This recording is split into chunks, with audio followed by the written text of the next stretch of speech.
And you see the excited crowd here at Georgetown getting ready for this matchup between the Hoyas and the Mountain Hawks of Lehigh. Jeremy Huber, Emery Hunt, and Mike Niebrick with you. Of course, guys, really excited for this one. Really excitement on campus. You can feel the Hoyas have a chance to win 3 in a row, Emery. They really do, and they want to get back on the right track as far as being consistent, and that's what's been lacking from this program as far as the win-loss column is concerned. And, Mike, let's flip the Lehigh hat on you real quick, and actually before we do that, let's go ahead and check in on a moment here as the getting ready before we get started here with our national anthem. A few folks coming out on the field. Of course, the Friends of Jacqueline Foundation, something that defensive coordinator Kevin Doherty and the entire Georgetown team is a part of. It's a foundation that benefits children with pediatric cancer, and unfortunately for the Hoyas, over the offseason, 2 of the kids who are part of that, Elijah Davis and Willie Hughes, passed away.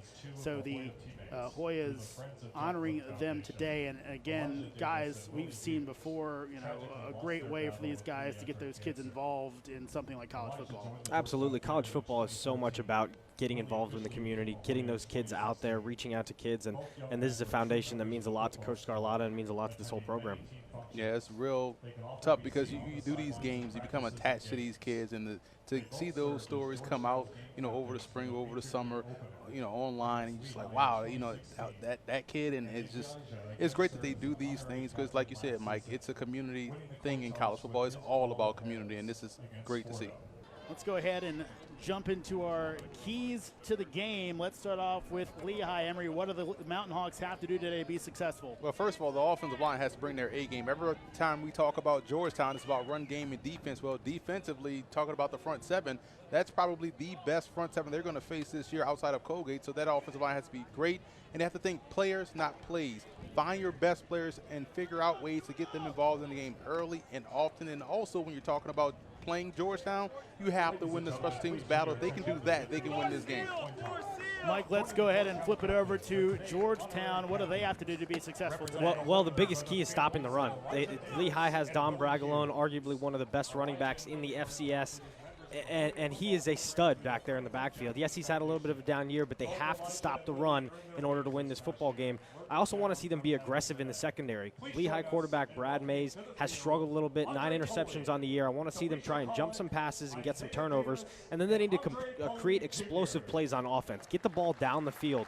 Use your big player, your big-time players and Mike Darius to throw the football down the field and create those explosive plays to get the team and the crowd really into this game.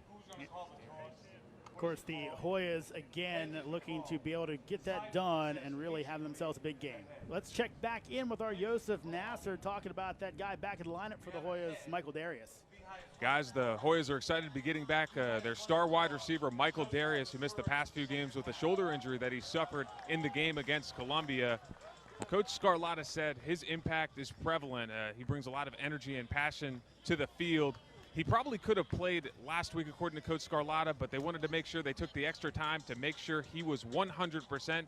Certainly the case this week in their game here against Lehigh.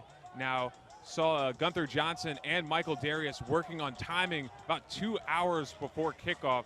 So according to Coach Scarlatta, we can expect to see them going early. It's going to be interesting to see how he performs here. He's accumulated over 1,400 all-purpose yards for the Hoyas during his career with the team. It'll be fun to see him get out there. Guys, back to you. And Darius being back, such a big deal for the Hoyas. Mike, you know it better than anybody as an old quarterback. When you get that big-time, big-play weapon, makes your job so much easier. Well, he just does so much for this team and for this offense especially. He's such a big kid, a physical kid at the wide receiver position, and has a tremendous speed for this level and for that size of a player. So as a quarterback, as a former quarterback, you love having guys like that in the lineup because they're almost your safety valve. You know, if you get into trouble, where is Mike Darius on the field? Let me go throw the football up and let him make a play. So Lehigh won the toss. They defer to the second half, so the Mountain Hawks will kick things off. Hoyas go on offense first, and Emery, big for the Hoyas to get some early success here? Well, they have to, and that's when you want to take advantage of a team that's coming in 1-5. You're Georgetown. You're riding high right now. You're playing great football on both sides of the ball. You want to start off with a big series, and you take it as a challenge when the team decides, you know what, now we don't want the ball first. You take it. We don't trust your offense. So here's a statement you can make for Georgetown. Lehigh in the white, Hoyas in the navy blue. Ed Mish, the longtime kicker for Lehigh, 4-year starter, will boot it away. Tomas and Lions back deep, and we are underway on the hilltop. Mish with one heck of a kick, puts it in the end zone, touchback. That one comes out to the 25. Let's take a look at our starting lineups in this one, guys. We start with Lehigh, Emory, and again, so many good guys there on that screen. Yeah, we talk about Brad Mays and Don Bragalone, but Matt Fest, the center, is going to have to be huge in this ball game for Lehigh. Again, Lehigh really struggling up front, that offensive line, lots of injuries for that team. Of course, get into more starters as we move along.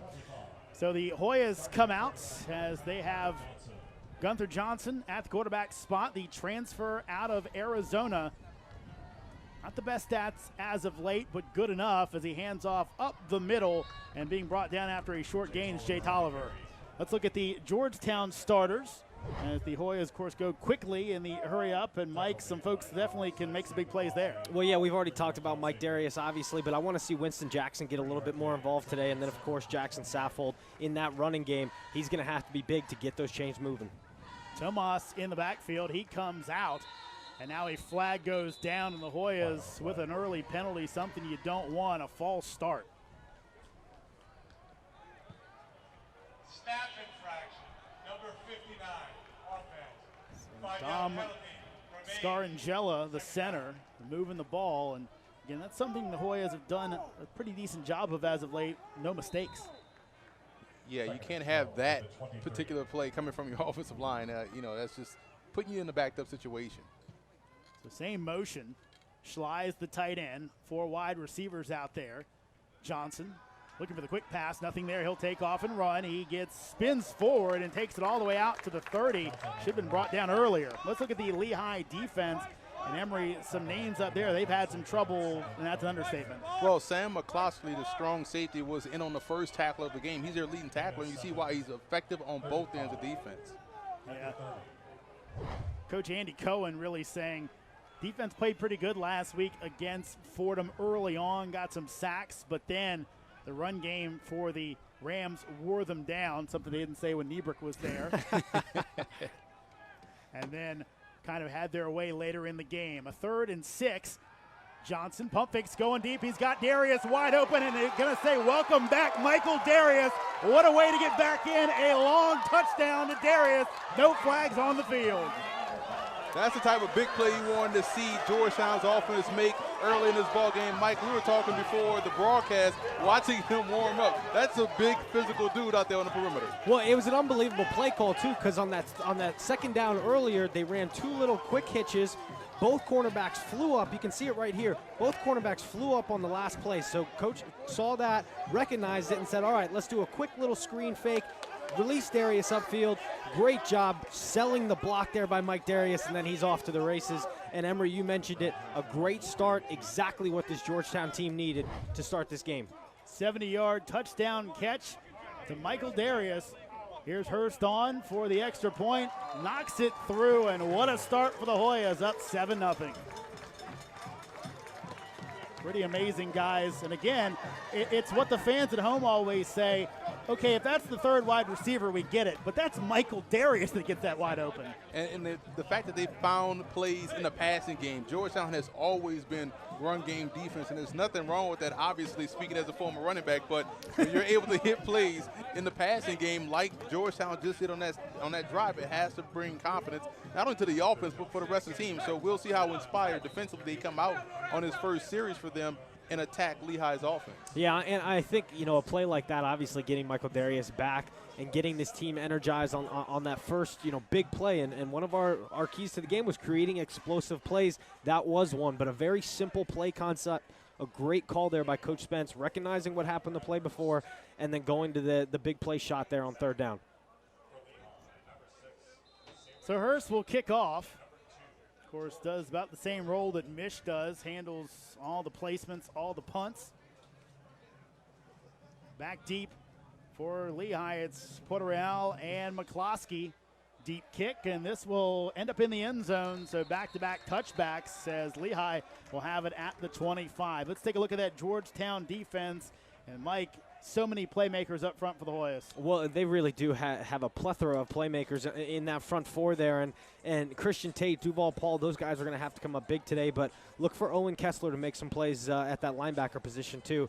I was talking to Coach before the game, and he's a player that really just does it all for this defense. And Coach Scarlatta really showed some praise for him today. So shotgun will start it off for Lehigh. Mays fakes the handoff to Bragalone. Quick pass out in the flat is completed close to the sticks. And being knocked out of bounds by that Hoya defense is Devin Bibbins. Had a big game last week. It's a great job right there by Lehigh, just opening up their series and just finding easy completions, which is key. And you know this, Mike, as a quarterback, just find easy completions, get into a groove, and keep this offense moving. So 2nd and 1. This time more of a pistol look. Here comes Bragalone trying to bounce to the outside, and he will be run out of play. And that's just been the story of the season for Lehigh. Nowhere to run for Bragalone. Yeah, and that's exactly what this Georgetown front needs to do. They need to get in the backfield, force that young offensive line. They have struggled this year mightily to run the football, and they need to make sure that they force that offensive line in the backfield and not give Bragalone any kind of room to run. But let's not forget, Brad Mays and Bragalone, both guys that had big years last year. These are two very electric players and could have a big game today. Mays, quick pass. That'll be incomplete. He was looking for the freshman Falcone, couldn't find him.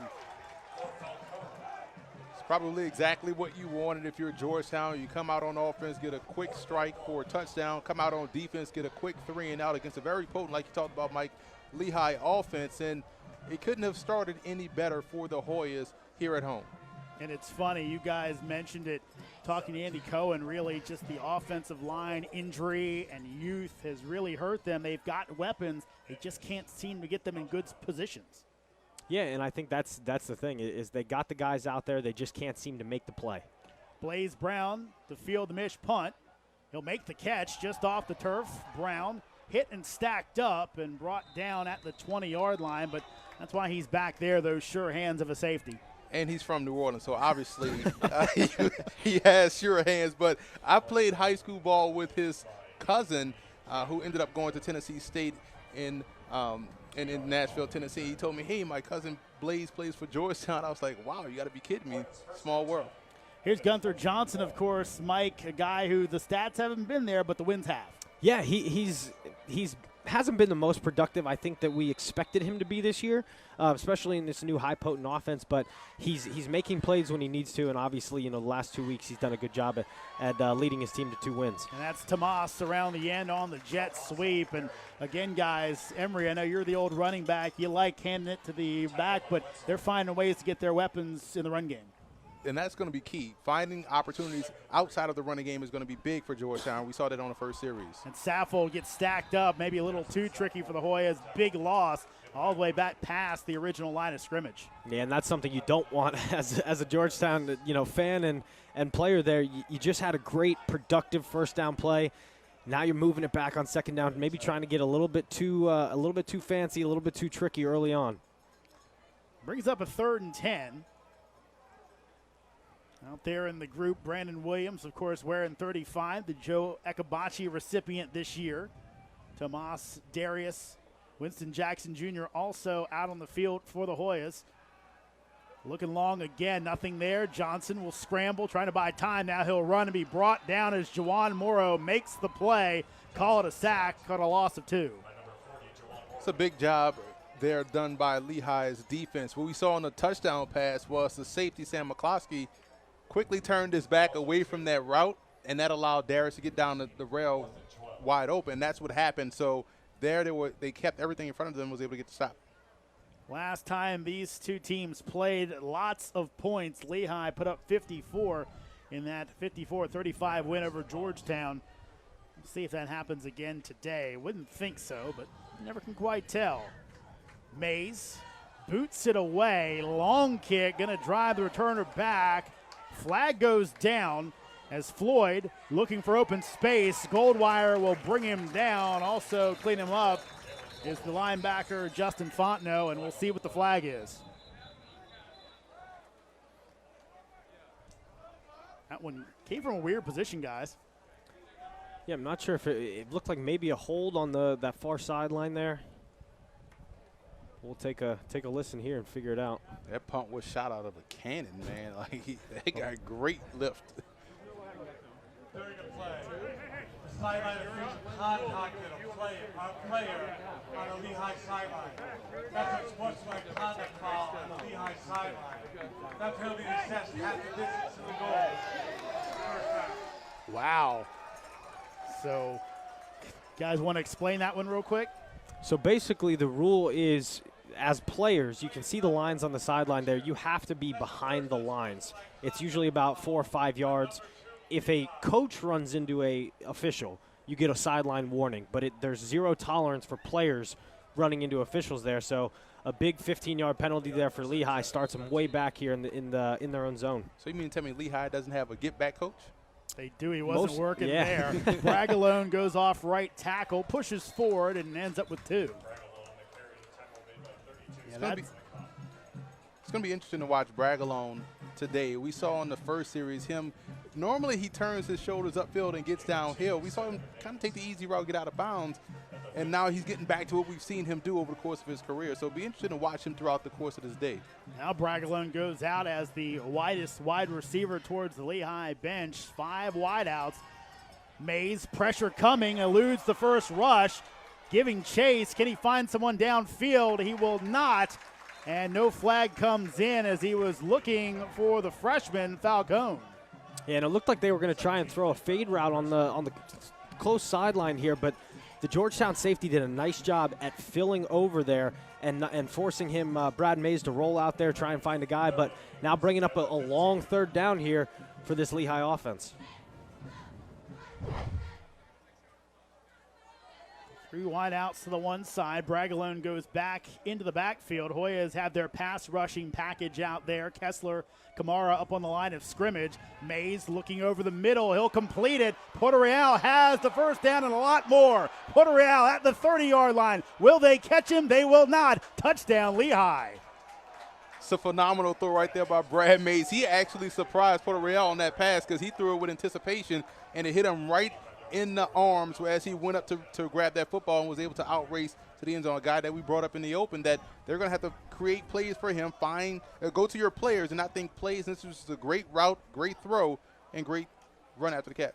And let's not forget, guys, this is a Lehigh team that, yes, has struggled, but in Brad Mays, first team All-Patriot League last year at the quarterback position, and Don Bragalone, first team all Patriot League and Player of the Year in the league. So they have some playmakers. They have not been making the plays consistently like they have in the past, but this team has some playmakers, and you just saw it right there with Puerto Real.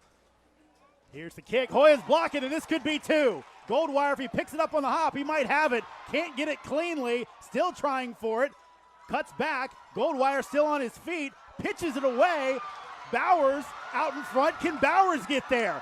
Trying to stay away from Mish. Bowers at the 30-yard line. Bowers will take it all the way for 2. Defense and special teams are a hallmark of Georgetown. Never give up, and that's what you want to see from a Hoya football team out there competing hard on special teams and the effort to make guys miss and the wherewithal to find a guy that's going to be able to take it the distance. You see right here on the replay, just great effort coming off the corner and right up the middle, was able to push that lineman back to the kicker, and this is where coaches love to see players fight through. I mean, just a great job there by Goldwire. Had he fielded it cleanly on that first bounce, he was gone. Nobody was catching him, but he bobbled the ball a little bit. Knew it was pretty much a free play for them.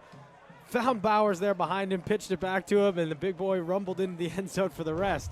A great job there by the special teams, and you love seeing that as a coach. Right after giving up that big play, now your special teams comes back and gets you 2 points and completely takes any kind of momentum that Lehigh right out of the game. I was going to wonder what we were going to call Wes Bowers' name. We called it so much last time we were here at home, and this guy makes a play on special teams and ends up in the end zone. Like you said, it takes away a lot of the momentum that Lehigh had. Well, I got to credit Goldwire because – he doesn't get it cleanly, but he keeps his head. He makes this amazing run to stay alive and then realizes his teammate is next to him and it's a free play. Why don't I pitch it? It ends up being 2 points, and the Hoyas, again, with a 3-point lead. And such an interesting situation now where Lehigh kicking off despite giving up the points. So Mish will do it again. On a 9-6 game, it's been a wild start, folks. Some big plays, some crazy plays. This one will be returnable. It's Tomas taking it inside his 10. The freshman speedster's got some space. He'll be brought down across the 35-yard line. I feel like 2 games ago when we were here against Campbell, he was on the cusp of breaking a lot of these kickoffs. So he's a big-time playmaker. He's only a freshman, and what a way to make your mark on the team as a freshman than on special teams right here as a kickoff returner. Yeah, he's electric in the backfield there, and all he needs is a little bit of space to get loose. And I tell you what, guys, we're 5 minutes into this game right now, and this is some of the most excitement we've seen in a Georgetown game so far. Point a minute right now. Pass out in the flat, looking for the big freshman tight end, sophomore tight end, Zach Jewell. Again, he's a guy who moved over, was a defensive lineman last year, but they're in the passing game now. I think that's the next step for Georgetown, is try to find success in the passing game with their tight end, Zach Jewell. Isaac Slide is the starter, the former quarterback. So if they can work those tight ends, play inside-out football, I think it can really open up their offense. So a 2nd and 10 as Tomas goes in motion. Fake to Saffold. Tomas around the end. Stays on his feet. Still going all the way out to the 50-yard line. And again, guys, getting the playmakers involved. Well, we just talked about how electric he was in the special teams side of the ball, but he's a guy out there that, man, had he made that one cut a little bit cleaner, we'll see it right here. He gets the football in the backfield, gets upfield, and almost right there. 43 doesn't grab onto him. I think he splits those 2 defenders and breaks another long one. And Tomas, the guy that Rob Scarlatta was raving about back in fall camp. Now Saffold will get it. Has some space for a second, but brought down after a gain of 2. And a lot of what they're doing offensively, Georgetown, they're going east and west, which is trying to tire out Lehigh's defense before you then switch it to north and south. So I love the chess match that's going on here between the 2 coaching staffs. They're trying to really work these guys sideline to sideline before going north and south. A movement here by the Hoyas as Jewell and Jackson reset on the other side of the formation. Fake the handoff. Out in the flat. And it will be complete as Winston Jackson Jr. has first down yardage on the gain of 11. Yeah, and I like that play call there from Coach Spence, getting Gunther Johnson out of the pocket, getting him on the move. We'll see it right here. He does a really nice job with the play fake, selling it all the way down, gets his shoulders square, turns upfield, and delivers a nice ball to the wide receiver there. I like the pace that Georgetown is running with. They're not hurrying it up to snap the ball. They're getting set, getting their play call, and being effective. 1st and 10 here. Johnson out in the flat as he gets hit, and he can't find his man. That one intended for Tolliver. Yeah, and those are unfortunately some of the reasons I think we've seen Gunther Johnson really struggle statistically this year is those quick little throws, those sure things that he just has struggled with. We've already seen 2 of them here on this drive. The play earlier to the tight end, he had him open, couldn't get it to him right there, had another guy open for probably a nice little chunk play on that. But he needs to get a little bit more consistent in the accuracy department there. Those chain movers so important in an offense like this. Johnson up the middle, stays on his feet. He'll be hit and brought down after a nice chunk of change. And there's that guy, once again, Sam McCloskey, the strong safety, just coming up in run support. Had he not made that tackle, we'd still be talking about Gunther Johnson running the football. And this is twice so far in this series he's had success breaking, contain, and running the ball. So Lehigh has to start to find some way to keep an eye on him and not allow him to get outside the pocket. Last year against Lehigh, Johnson had 71 yards rushing. Of course, that paled in comparison to that matchup against Bucknell where he ran for 131. Right now, a 3rd and 4. Tolliver pushes forward, pushes the pile. Helmet comes off, and he'll be very close to the sticks. Yeah, and Emery, I know you're going to like that play there. Tolliver did a nice job reading his blockers there as he was getting towards the line of the scrimmage. You can see it right here. Tolliver gets the football, reads his blocks here, takes his time, reads the blocks, nice little jump cut into the hole, puts his shoulder down and gets that first down. Really nice job there by Jay Tolliver. And you look at Isaac Schley leading the way at the tight end spot. And it's a first down for Georgetown. Quick pass, that's knocked down. Good play coming up by Keith Wetzel, the middle linebacker. Yeah, they read that play the entire way. I love the play call, though, but Lehigh was on it. They expected that to come, and they were able to bat the ball away. And you talk about a defense that's been gashed all season long, trying to find some life, trying to find some momentum, and making plays like that, and you hope to stack good plays against, next to each other, and that's how you play consistently good defense. Yeah, and it's a good thing they did knock that ball down because they had a blue wall out in front that would have gone for a big play there had they completed that pass. Of course, some youth on that Hoya offensive line due to injury, but it's pretty good youth. The Hoya coaching staff very happy with it so far. Over the middle, looking for Williams. It's incomplete. As he looks towards the referee, thought he might have been interfered with, but waving the finger, Donovan Harris says no. It's a third long situation for Georgetown. Probably wouldn't surprise me to see a screen called here. Some situation where, some play where you get the running back out in perimeter and allow him to use his speed. Yeah, and if you're Coach Spence, you got a kicker in Brad Hurst who's real reliable in the kicking game, especially in his field goals. So, this is not a must-have situation for the Hoya offense. Johnson looking deep for Tomas and almost intercepted. Riley O'Neal couldn't bring it in. It'll bring up a fourth down. Yeah, a lot of pressure coming in there from the Lehigh front, but Gunther Johnson needs to see the middle safety in the field there, and just an errant throw. He's really lucky that that one didn't get picked off because that middle of the field safety was reading his eyes the whole way and almost came up with that pick. O'Neal, a guy who started all 31 games since coming on campus in Bethlehem, almost had a pick there. Here's Hurst from 41, Tomas to hold. Hoya is looking for a 6-point lead here in the first. Hurst's kick is long enough, but that's going to be no good as he misses to the left. And guys, one thing about Hurst, 3 for 7 now on the season, has a 45-yarder, but that's his only kick over 29 yards in the campaign. So money from inside 30, maybe not so much from outside of it. Yeah, I might have jinxed him on that one. Obviously, he had the leg on it. Yeah, he had the leg, and you mentioned it, those 40 and longer kicks. He struggled this year, but this is an opportunity now for the Georgetown defense to come up, make a big play, and get the football right back for their offense. So Lehigh gets the stop. Now they'll look for the lead after the big play. Bragalone hit in the backfield and swarmed under. Let's shoot it down to our Yosef Nasser. Guys, the Hoyas enter this game leading the Patriot League in both sacks and interceptions. 18 sacks on the season, 13 interceptions thus far. When I spoke to Coach Scarlatta about the success of their defense, he said that the number one thing that Coach Doherty, the defensive coordinator, has instilled is the fact that they're an attack defense that plays with relentless effort. Now, according to Coach Scarlatta, if you ask any player on this roster,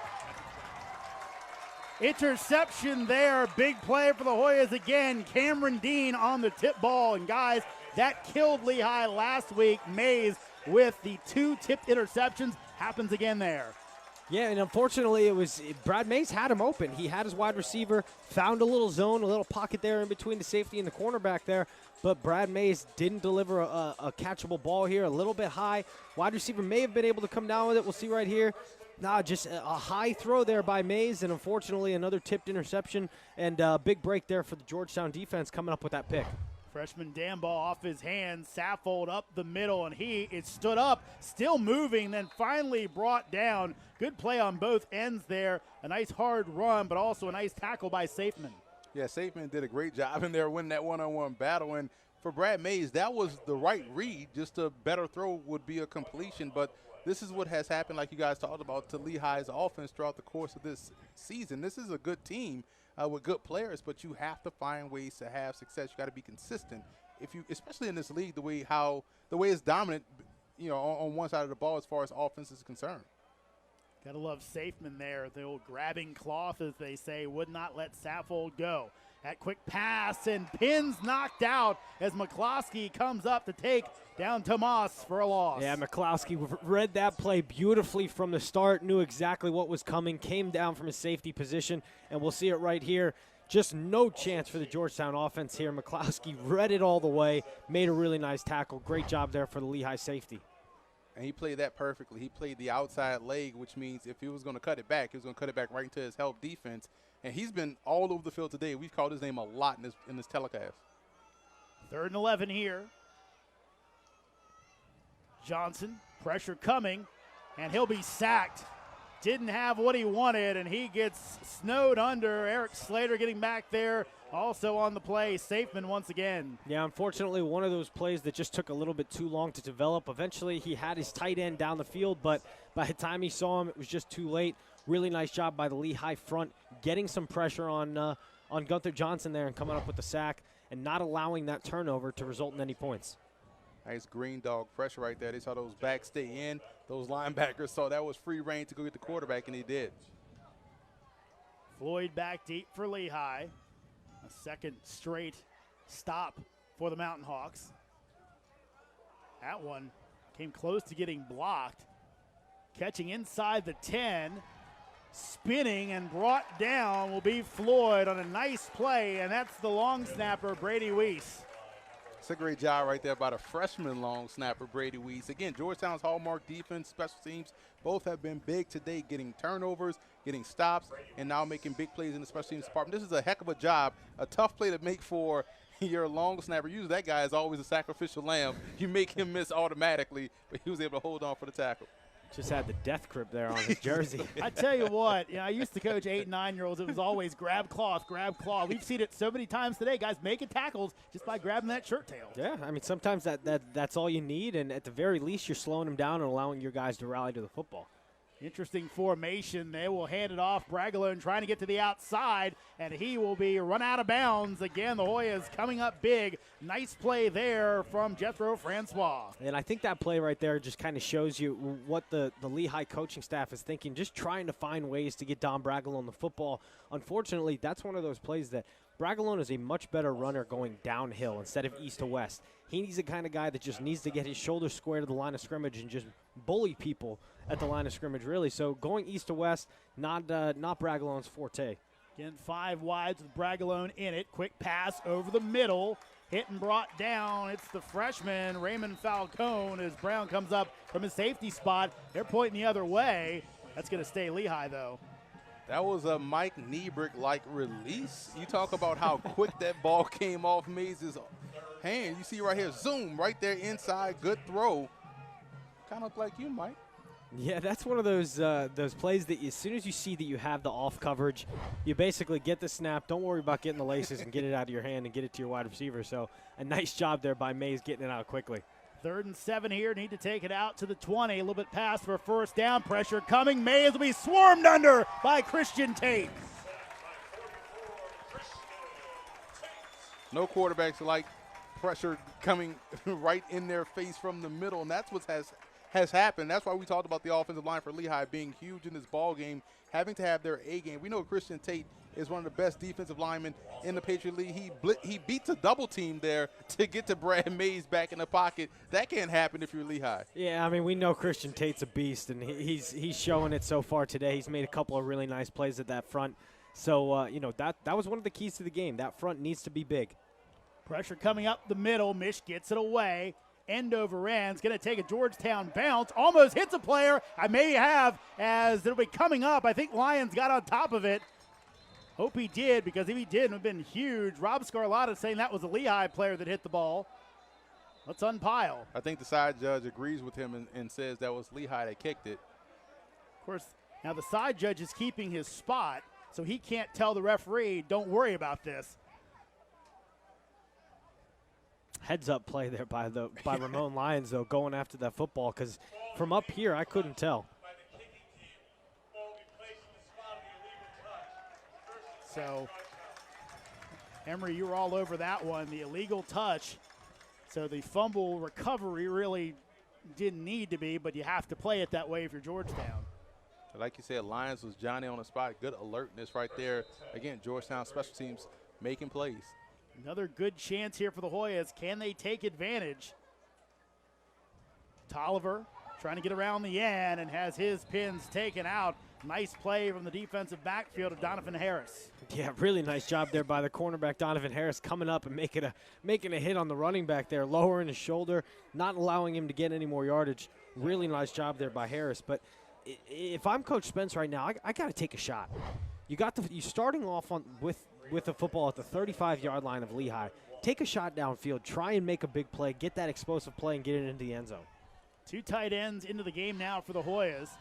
Saffold, he'll be taken down again. It's Harris on the tackle. I tell you what, man, Donovan Harris has no fear in defending the run. He knocked that ball out on the previous play. He just flew up here in run support and was able to get enough of the ball carrier to get him down on the ground. So 2 big plays by your cornerback, Donovan Harris, up in run support. And you got to love that as a coach, seeing a cornerback who's not afraid to get involved in the run fits, because a lot of cornerbacks at this level of football, they just rather hang out on the edge and let the big boys up front take care of it. 3rd and 6. Need to get it to the 24. Screen pass set up. Up the middle. Tolliver's got first down yardage, and what a burst by the back. You saw Tolliver had to hesitate and think like, oh, man, the ball came to me accurately in the flat. He had to pause for a second before he realized that he caught the football and was able to get upfield. But a great job converting the 3rd and medium situation here for the Hoyas. Yeah, it was a good play call by Coach Spence. Knowing 3rd and long there, you're probably going to get some pressure by the Lehigh defense. Did a nice job just swinging it out there and getting the first down. That's going to take us to the end of the first quarter. Hoyas with a 3-point lead here in D.C.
For the latest Patriot League news and information, follow the official league account on Twitter at Patriot League.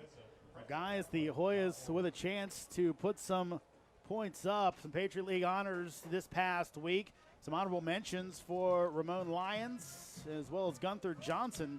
Of course, Lyons, big interception in that win last time out against Fordham, last time out against Lafayette. Johnson, 2 rushing touchdowns in that game against the Leopards. And you see Georgetown is tied with both Northern Arizona and Southern for the FCS lead in interceptions. Southern secondary, despite losing Danny Johnson, who plays here for the Washington Redskins, do a great job of turning the ball over at a high clip. Always important where you can change your team around. Quick pass, that's a fake to Tomas, and Lehigh was ready for it. A lot of trickeration, but staying home on the play and making it for Lehigh was Pete Hafner. I mean, just a great job there by the Lehigh defense, just kind of reading it out. I was sitting here in the booth trying to figure out what was going on myself, but just a really nice job by the Lehigh defense there, staying home, staying disciplined, and knowing where guys were going to be. Johnson took a shot for his troubles in the chops as well, as he had to wait to kind of Statue of Liberty handoff there. Johnson over the middle, incomplete, looking for his wide receiver, Brandon Williams, and again, coming up big, Donovan Harris. I think Lehigh's secondary is taking turns making plays. You talk about Sam McCloskey early in this ball game. The last couple of plays, Donovan Harris has been that guy. So at least guys are stepping up on the back end. Let's see if the front end can start to help out the Mountain Hawks here against this Hoya offense. Seems like a huge play here, guys, when it comes to momentum. It's 3rd and 10. Johnson looking over the middle. It'll be completed, but Williams brought down short of the sticks. And again, Mike, you talked about it. The accuracy hurt him there out in front. That might be a first down and more. Absolutely, it was a first down. Had he put it out in front, gave gave Williams a chance to just catch the football and run with it. We see it right here. It almost looks like he's trying to aim it in there, which as a quarterback is the #1 mistake there. You see Gunther Johnson put his hands on his head knowing he made a mistake on that throw. But it's just those simple things that Johnson needs to clean up in order to get this Georgetown offense moving a little bit more, because that had first down potential. 32-yard field goal attempt for Brad Hurst. Again, Tomas the holder. Kick is up. This one's blocked. So Lehigh with a block kick of their own, and it keeps points off the board for the Hoyas. I've been very impressed with Lehigh's defense and special teams so far in this ball game. They really stepped up and answered the challenge put to them by Georgetown. This virtually clean breakthrough on both sides from Lehigh. So this was poorly protected by Georgetown. Lehigh was a direct beneficiary of it. And what a great job by the Mountain Hawks special teams getting that stop. And it goes to the point you made on that third down pass. He had enough room to really put that ball out in front with a little bit more air, so that way you have the guy run underneath it and make the play for a first down. But that's what happens when you don't take the opportunity to capitalize on plays that are there to be made. In the series where you have lost all your attempts, 17 straight, you don't want to see the Mountain Hawks hang around. This time completed out in the flat to Alex Snyder. Nice chunk there for Lehigh, especially on first down. Yeah, and those little rollouts are always productive plays on first down. You get the quarterback, you give him an option to get outside the pocket, survey the defense, and realize, okay, do I give it to my guy in the flat real quick, get 6-7 yards? Can I run, get 6-7 yards? Really versatile play on first down. This is Bragalone up the middle, and again, he's stacked up, just nowhere to go. Does get a nice second effort to push forward for about 2. Yeah, you're seeing this Lehigh offensive line really struggle against that front 3, front 4 for Georgetown. I mean, you look at Lehigh's offensive line, 3 sophomores, 1 freshman, and a junior starting, going up against that Georgetown front. It's going to be a tough challenge for them all day long. They lost some tackles in the preseason. They've had to fill in, move some guys around. 3rd and 1, pressure coming. Mays gets away for the first one, can't get away from the second, and again, it's Christian Tate. Big number 44 is a high school wrestler, former running back turned defensive lineman, so he has agility, he has core strength. He's a very tough matchup, and people will look at 6 feet, 290 and think, okay, he's short, he's probably an easy guy to move around, but no, he is stout at the point of attack. You saw right here him just bust through and able to chase down Brad Mays, who's a very athletic quarterback. Yeah, it looked like Xavier Reddick there came in the blitz right up the middle. Lehigh up front offensive line there just not doing a good job making the calls and picking up a blitz there and resulting in a sack at the end of the day. So Mish again on to kick it away while Blaze Brown is back deep at his 35. Flag goes down. And this seems like a pre-snap penalty. Let's see if it's too many men out there or a false start. It'll be a false start. So, guys, got to mention this right now. Christian Tate, we talked about this early in the season. First few games, he really didn't do much. His last 4 games, he has 7.5 sacks. Wow. I mean, you got to think something happened in that locker room. Whether Coach Scarlotta had a nice little word with him, you got to think something happened, because I remember those first couple games that we called, his numbers just weren't there, and now all of a sudden just a big turnaround. He is playing up to that level he has played at his first few years on the hilltop, but even better right now. Mish's kick end over end. Brown will field it at the 45-yard line, looking for some space. Blaze has a seam. Flag comes in. That'll probably bring it back as he takes it inside the Lehigh 40. Nowadays, I just kind of expect the flag to come out on punt returns. You pretty much feel that, okay, it's going too well, I have to throw a monkey wrench in it and push him back a little bit, because every punt return I feel as though you see a block in the back or something. So Romello Walton picks it up. Luckily for the Hoyas, as we'll see the return, don't think we'll catch the block in the back as we look for 40. Yeah, I don't think you ever will catch that block in the back. I'm still waiting for the Rocket Ishmael block in the back against Colorado in the Orange Bowl. I'm still waiting to see where that occurred. Yeah. I'm a Notre Dame fan, and I kind of admit that there was a little something there. Maybe not to rob the Rocket of his moment, but still. So 1st and 10, Hoyas catch a break as that was a little bit down the field. Georgetown leading 9-6 as Johnson drops the handoff, throws it deep, has a man still. It's Darius just over his hands. Almost had another one. And I think, guys, the timing, what must have been thrown off, is thought that was actually a handoff. Turns out it was just a fake. Yeah, it looked like a little bit of mix-up in the backfield there. We'll see it right here. Gunther Johnson maybe stuck it in just a little bit too far on that fake. Had the pressure coming right up the middle and just could not get the ball down the field to Michael Darius. But I like the play call there on first down, trying to get the ball down the field to your big playmaker outside. So 2nd and 10 after the Hoyas can't convert on the big play opportunity. Saffold, no, keep. Johnson bang forward as he'll have a gain of 5 on the play as the Lehigh defense knocking him down on that one. Gunther Johnson's running ability has been a difference maker in this game so far for this offense because he's been having a lot of success on plays like this, these zone read plays where he's able to get downfield, and he has a little bit of burst right there as well. So he's been adding to the offense in different ways, but you'd like to see him hit some of these deep passes down the field like you talked about, Mike. So a 3rd and 5. Saffold, you're back in the backfield. He'll go into motion. Johnson over the middle. Nice catch by Williams. Stays on his feet and brought down at the 35-yard line, but a nice snatch out of the air for a first down. Yeah, you said it best right there. A great catch there by Brandon Williams. Not worrying about getting in the middle of the field, just getting there, getting to his spot, sticking his hands out and catching the football. A little bit late on the throw was Gunther Johnson, but did a nice job putting it out in front of his wide receiver and letting Brandon Williams go out and make a play for a first down. Really good velocity right there, too. They had no point, no thing but to stick to the receiver's hands on that one because he threw it on a rope where he can get it. So Hoyas trying to add some points on the board. Fake to Tomas. Johnson asked to get rid of it. Luckily, Saffold was in the general area.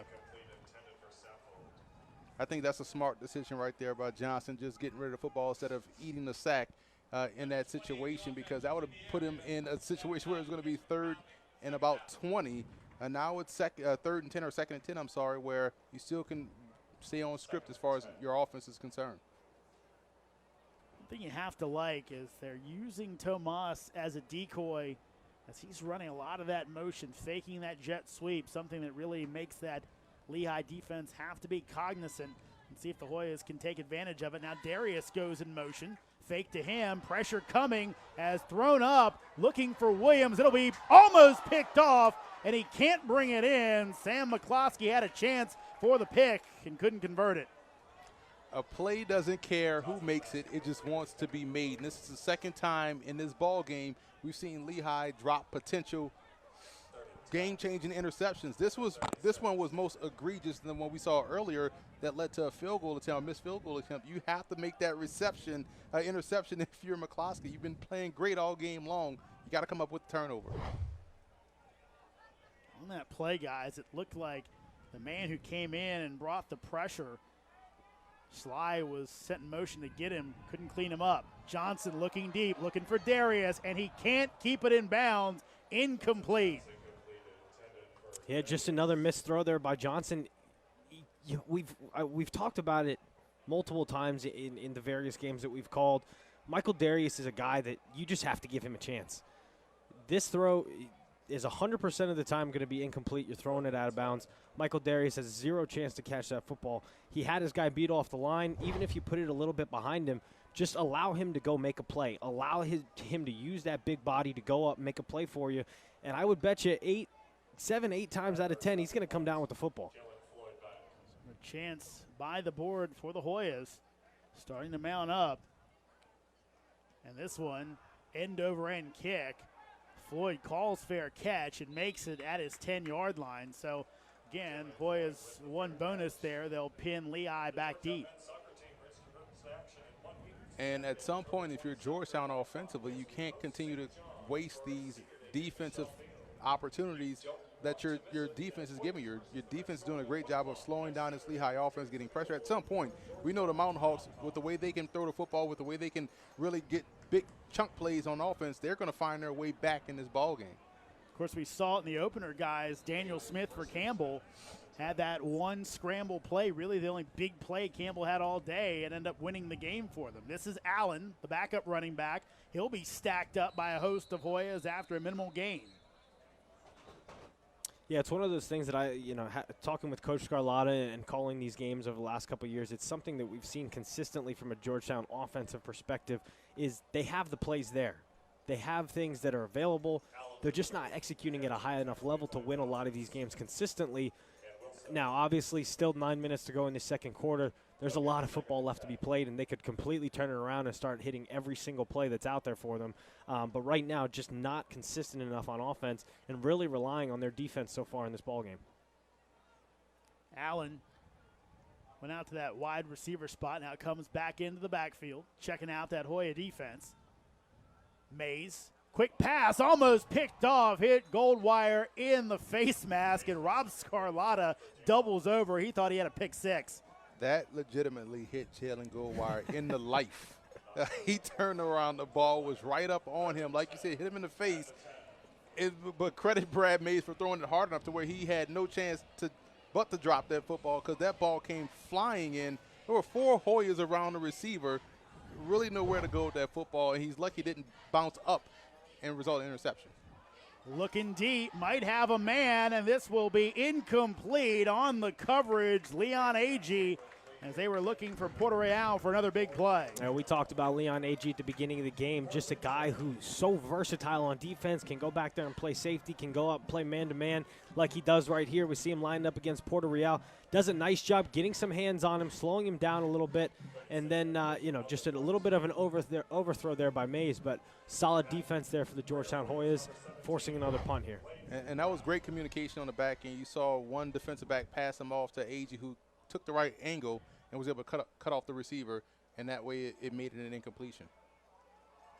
So Hoya is showing some pressure. Lehigh changes up their punt formation.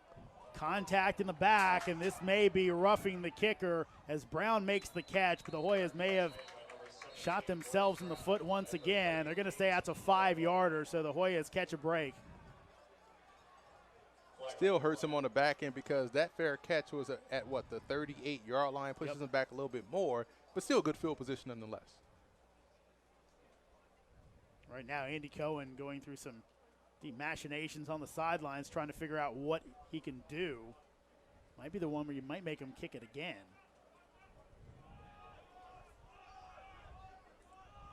Yeah, based on where that football is right now, sitting at the 38-yard line or so, if I'm Coach Cohen, I'm gonna repunt this football. Move the football up 5 yards. Hope your punter can get a little bit of a better kickoff, and push this Georgetown team back a little bit further.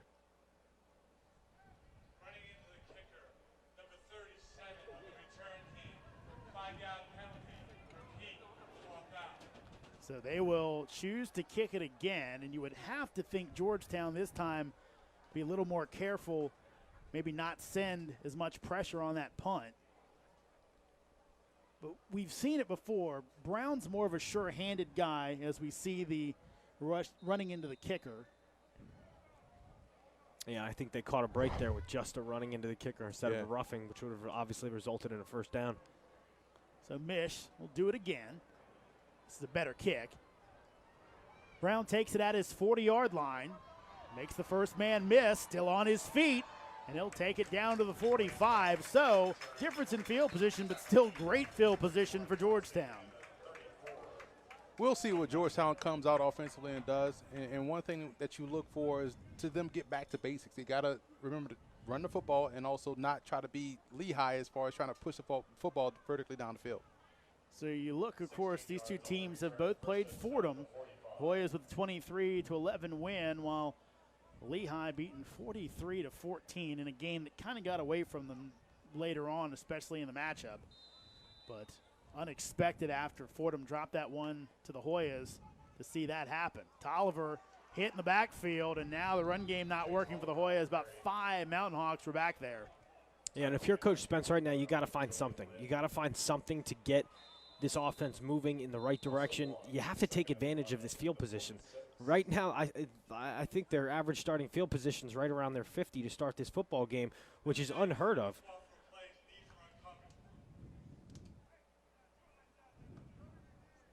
equipment violation there.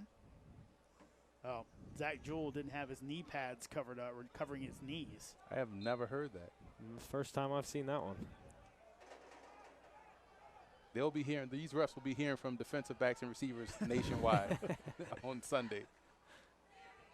2nd and 11. Tolliver in the backfield.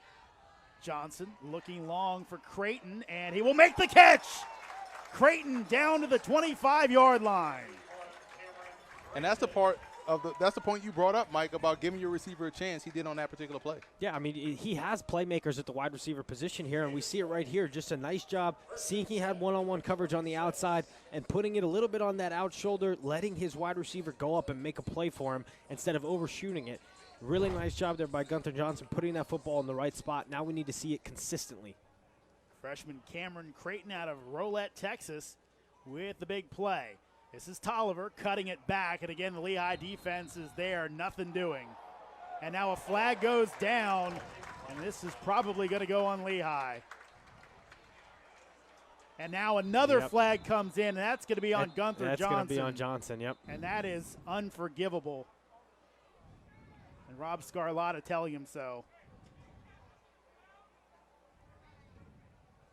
So going to have a personal foul for going a little too long for Lehigh. Dead ball. Personal foul. Unnecessary roughness. Number 95 defense. That paid the assess half the distance to the goal. First down. We have a second foul. Dead ball. Unsportsmanlike conduct. Number 10 of the offense. That penalty assessed 15 yards. Will be Georgetown's ball. First and 10. But the problem with that, guys, is the fact that because it's not offsetting, I think Georgetown ends up worse for wear because they only assess half the distance on Lehigh. At least that's what he explained. Yeah, I'm honestly a little confused how this one's working.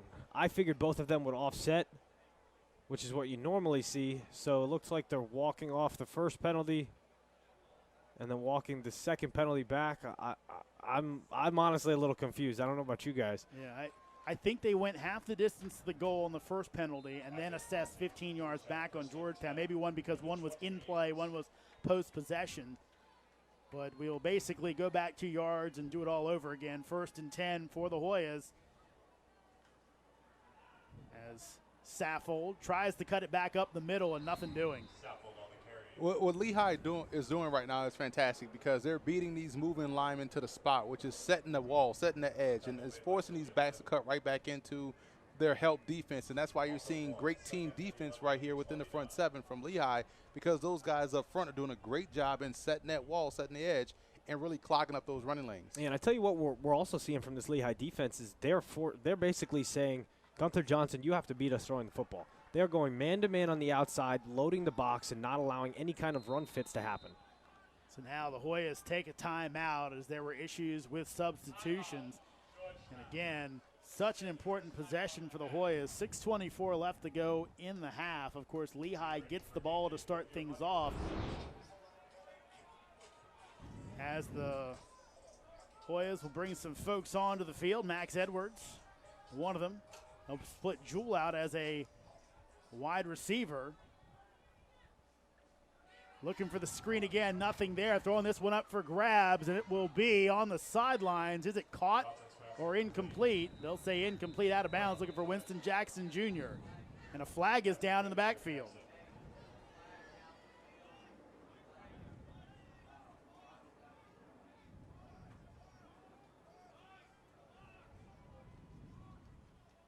Like illegal man downfield. Yeah, it looked like they had a screen that they were trying to set up that didn't go as planned. And usually when screens like that happen and you can't complete them, your linemen obviously release downfield. And I think that's what this penalty is going to be. That's exactly what it is. As TJ Thomas will pick up the infraction, and the Hoyas will try another field goal. Again, chances for the Hoyas going by the wayside. Hopefully Hurst can convert this one into points. Brad Hurst lined up for a 41-yard field goal attempt. 41-yard field goal attempt.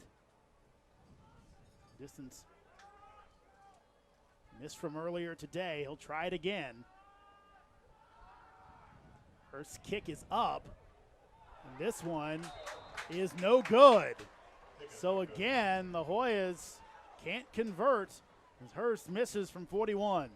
Yeah, I'm team points, and when you're talking about points adding up, and you want to just start to chip away at the scoreboard, but when you are leaving points out on the field, both missing field goals and also not converting on touchdown attempts, that comes back to bite you in the end. We've seen that before with this Georgetown football team. Yeah, honestly, if I'm Coach Scarlotta here for the rest of the game, I'm not kicking another field goal outside of 25 yards. Keep your offense on the field, especially those third and fives and sixes. Just keep your offense on the field and try and convert. See if they change the strategy. Let's see if Lehigh changes strategy. Looking out in the flat, big catch, Puerto Real, as he's taken down by Dean, but not until a catch of 14 yards. Yeah, and that's a nice play concept there by Lehigh. Their outside guy released upfield, pushing that cornerback all the way out, and then a nice little out route, 10, 15-yard out route. We'll see it right here. They release deep downfield, forcing defense back. Out route slips in underneath. Mays does a nice job delivering catchable football for a first down.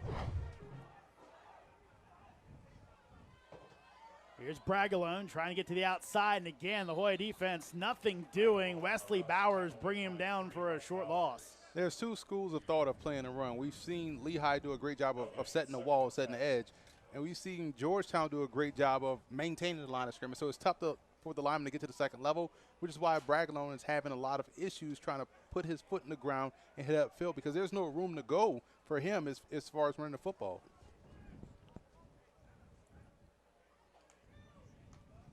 Bragalone will try it again. This time does have some running room, and he will get close to the sticks as Goldwire banged him down about 3 yards short. It's a big drive for Lehigh. You have less than 4 minutes before halftime, 3rd and short. Try to want to come away with a touchdown here to really put a lot of pressure on Georgetown offense coming out of the half. Well, the crazy thing is, especially if they convert here and end up scoring, let's just say they take off another 2-3 minutes on the clock, they could potentially go into halftime having basically been dominated the entire half with the lead. And getting the ball to start. And getting the ball to half. start, exactly. So this is a big drive for them. Mays looking over the middle's got Puerto Real. He's got the first down. Lunging across is the sophomore wide receiver. Yeah, we've seen this offensive line struggle today, but they did a really nice job on that play, giving Brad Mays some time in the pocket, a nice pocket to step up around, survey the defense, and he found Puerto Real on the crossing route. A guy like that with the playmaking ability that he has, you give Brad Mays enough time, he's going to find his guys, and Puerto Real is going to get loose eventually. And despite the leakage up front with the protection, he hasn't been skittish at all in the pocket. He's been able to stand tall and fire shots downfield. Young receiving core out there. Mays looking long, steps up in the pocket, will throw it over the middle, finds his man. That's Falcone for a gain of 14. Man, that was a nifty play there by Brad Mays. You saw him rolling out. He got to the line of scrimmage. He knew exactly where he was on the field, and he almost faked out the defense by thinking, all right, I'm going to go out. You see it right here. He tried to roll out, get the defense to flow with him, and then throws it back across his body. Mays again looking deep. Looking for a man, and he will not have the catch. Some hand fighting, but Dambaugh couldn't bring it in. That's a great effort right there by Austin Dambaugh, the freshman, showing a little subtleness by slowly pushing off, but then extending for the reception or possible reception. But I love the fact that Mays was able to find that guy deep down the field. He waited for him to clear a little bit before, you know what, I'm just going to chuck it deep, and almost paid off for him. But good piece of throwing here and pocket presence shown here by Brad Mays on this series. 2nd and 10. Lehigh throws again. Again going deep, looking for Puerto Real and can't bring it in. Yeah, that was a tough throw there for Mays, trying to fit it into that tiny little window there. Jethro Francois had great coverage on Puerto Real, right on his back hip. That would have had to been an absolute perfect throw right on that outside shoulder to complete that pass. So nice job there by Jethro Francois, making that a tough play. What a weapon in Francois, a linebacker who can really run with wide receivers. So 3rd and 10, and Rob Scarlotta is going to take a timeout. If Kevin Doherty didn't like something or Scarlotta didn't. And offensive coordinator and coach talking about it right now. But again, Hoya is looking for a stop as 3rd and 10. They hand it off. Ball's loose on the ground. I thought it was, but it was Bragalone. A little miscommunication between Mays and Bragalone. One of them kept it, and maybe he should have given it.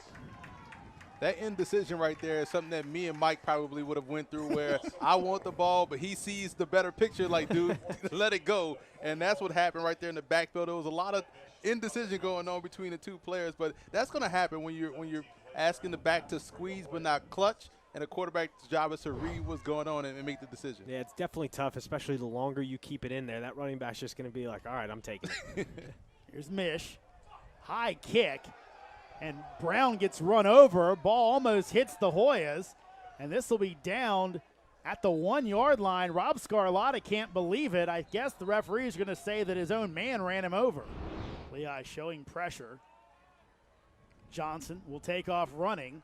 Spins forward and gets almost out to the 10 yard line. And guys, we saw there, Hoyas kind of went with that power package of 2 tight ends and their 2 big receivers in Darius and Williams on the field, along with the big back in Saffold. Yeah, you can't get conservative here. And, again, Gunther Johnson's legs has been a true asset to this offense. And after that first play, the success of the first play, you saw Lehigh kind of back off and not call that timeout immediately. So we'll see if Georgetown can continue to work this clock. Hoyas taking their time. Usually move at a little faster pace than this, but they're more content to make sure that they don't give the ball back to Lehigh here. Saffold hit in the backfield, pushes forward, ball comes out, but they blew it dead, said that his forward progress, I assume, was stopped. And you're going to see a timeout now from Lehigh. And an interesting play call for Coach Spence. That's one of those plays that you have 3-4 yards to get the first down. Why are we running east and west? Get the football up the field, go north and south, straight power plays. We're running east and west. Now we're losing yardage. Lehigh gets a stop in the backfield and calls a timeout now. With 1:10 to go, they get another stop here. They're going to still get the football back with good field position. Georgetown winners of 2 straight, both Patriot League games, beating Fordham and Lafayette. Lehigh has lost 5 in a row. There's some quality opponents in there: Navy, Penn, Princeton, Villanova. Hoyas will keep it on the ground, and Tolliver will be hit and brought down. Another loss for the Hoyas. And Lehigh will call the timeout, as the Hoyas will have to punt it away with just a tick under a minute to go. And we've seen some of that east-west running. Lehigh kind of pinning their ears back and coming on. And a good stop there for Lehigh's defense. They did exactly what they needed to do. Going to give their offense the football back with maybe about 55 seconds left. Good field position and still 1 timeout in your back pocket. Again, we talked about it earlier, that nightmare situation if you're Georgetown right now. Weren't able to get the first down. They had a nice chunk play on first down there. Made it 2nd and 2, 2nd and 3. You look at the sticks now, and they're back to 4th and 9. So, just not a productive drive there on offense. Going to force their defense into a bad position here, and hopefully they can come up with a stop and take this lead into halftime. And that just shows you the confidence or lack thereof they have in the passing game as a whole. Hey, we have to really be careful here in order to convert this first down but not give the ball away. So we're not going to put it in the air, just kind of run and hope we break one. But if you had confidence in your passing game, it would have made this series a lot easier to call if you're Rob Spence. So remember, the other thing that lost yardage doesn't give Georgetown the full complement of space from snapper to punter for Hurst to get it off. He'll get a nice boot away as he pushes McCloskey back, but he'll have room to return. Flag goes down. This should bring it back. And McCloskey brought down at the 40, but as Emery likes to say, that block in the back ever present, and it's going to take Lehigh back really deep inside their territory. Yeah, if this is what I don't get. If you're Matt Jordan, a wide receiver on that play, and you see the back of the numbers, just let him go. Your block is going to do more detriment than it will help your teammate. Let him go past or let him just not make the play, but don't block in the back because the ref is standing right there. He's going to see it. He's going to call it every time. Easy call for the referee, too, on that one. And guys, it's almost one of those things you wonder, because you really can't hit in special teams when you practice. You almost feel like how many do more coaches not decide, hey, let's do a shadow drill where I just like a basketball screen and just run up next to you, and hey, if you run around me, great, but all I have to do is stay in your way. My guy is going to make the move. That's a great point, man. You would think that would be the case moving forward, because otherwise you're going to continue to have situations like this on game day.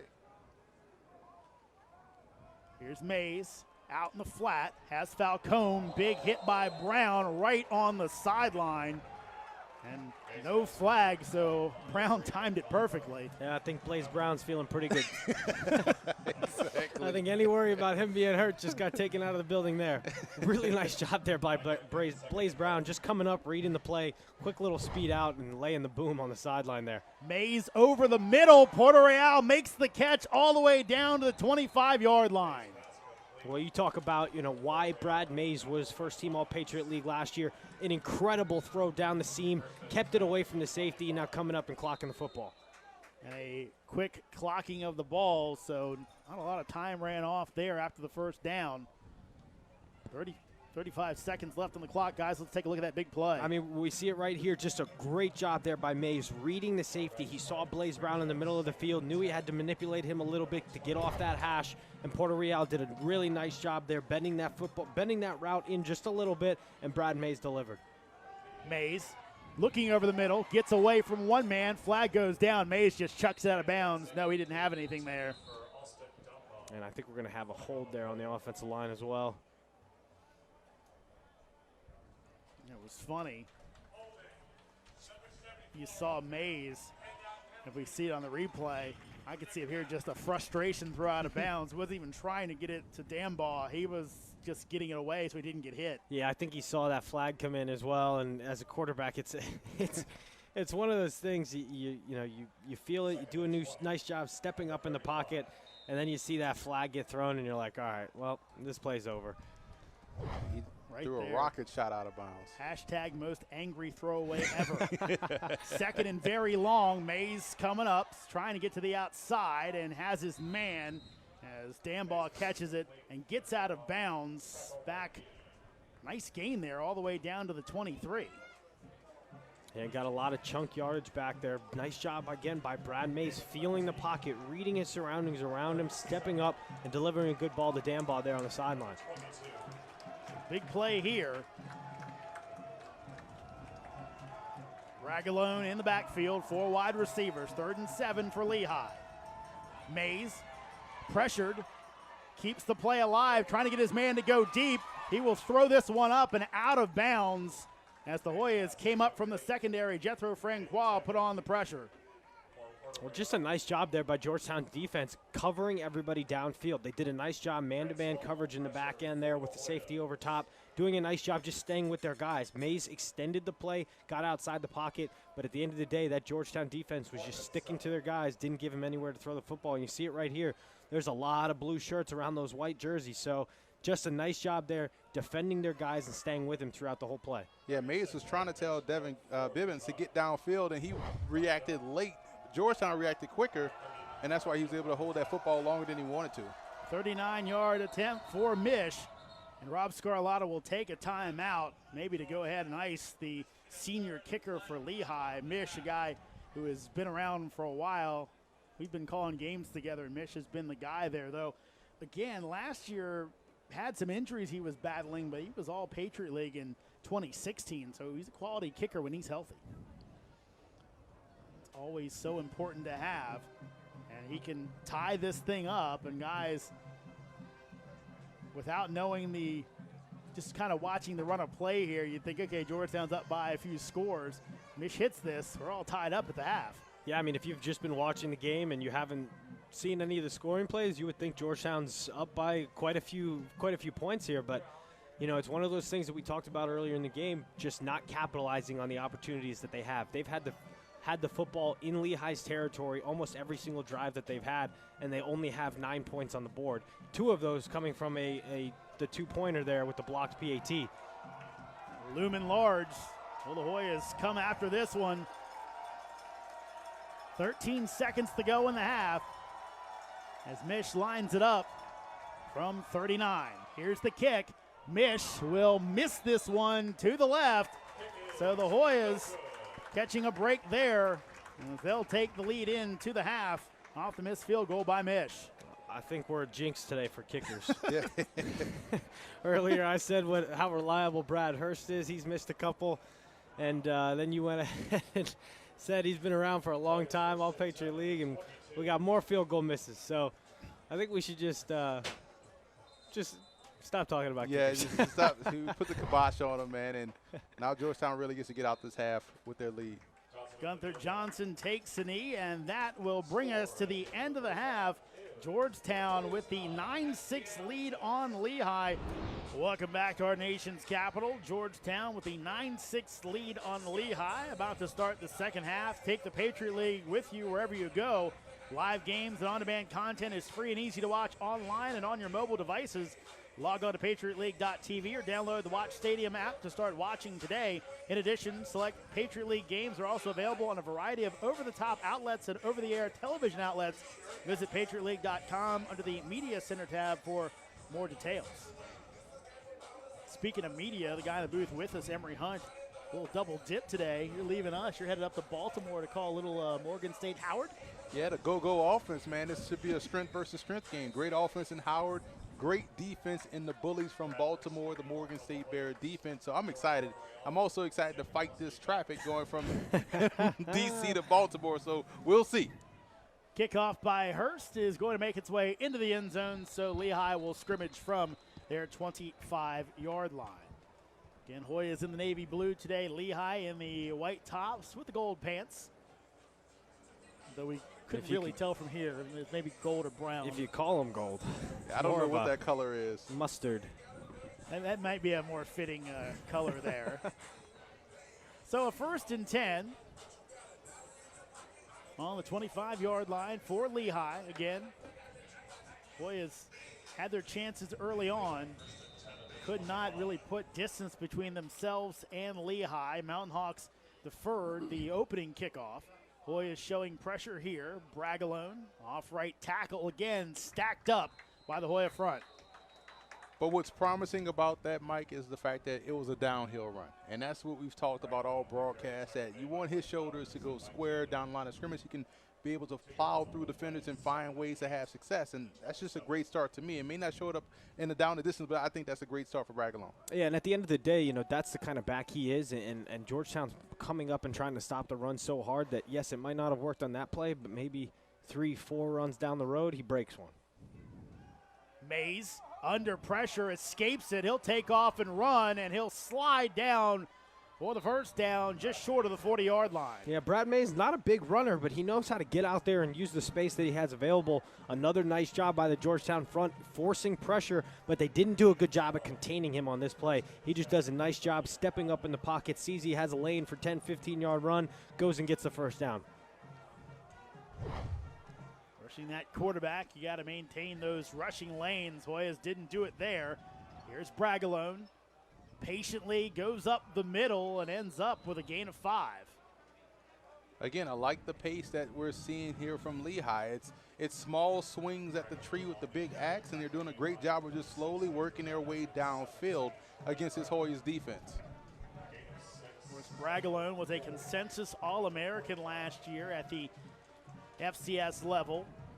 Ran for almost 1,400 yards. Bragalone trying to cut it back and will lunge forward. It'll be close to the sticks. Think he has a first down.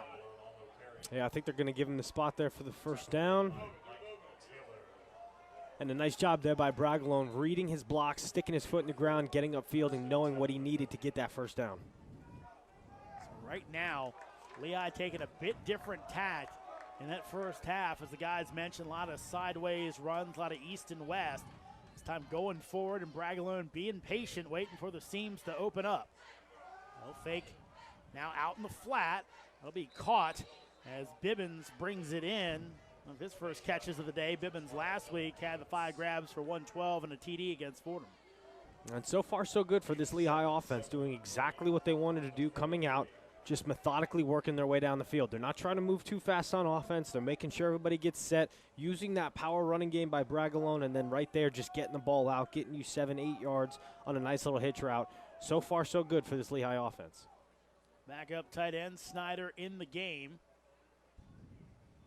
Fake the handoff, going deep, looking for a man, and this will be incomplete, and a flag goes down. I'm assuming this will go on Ramon Lyons. Interesting call. I thought they weren't going to throw that flag because it wasn't as egregious as we've seen pass interference calls before, but we'll see what this call is, pass interference or illegal contact.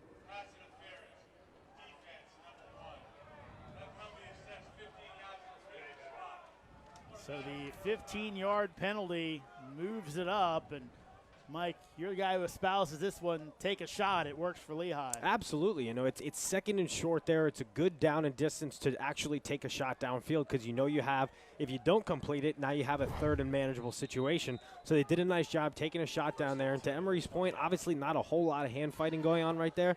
I think if Lyons just turns his head around or even attempts to turn his head around, they don't throw that flag. Bragalone patiently off right tackle, and again, he'll have a nice gain.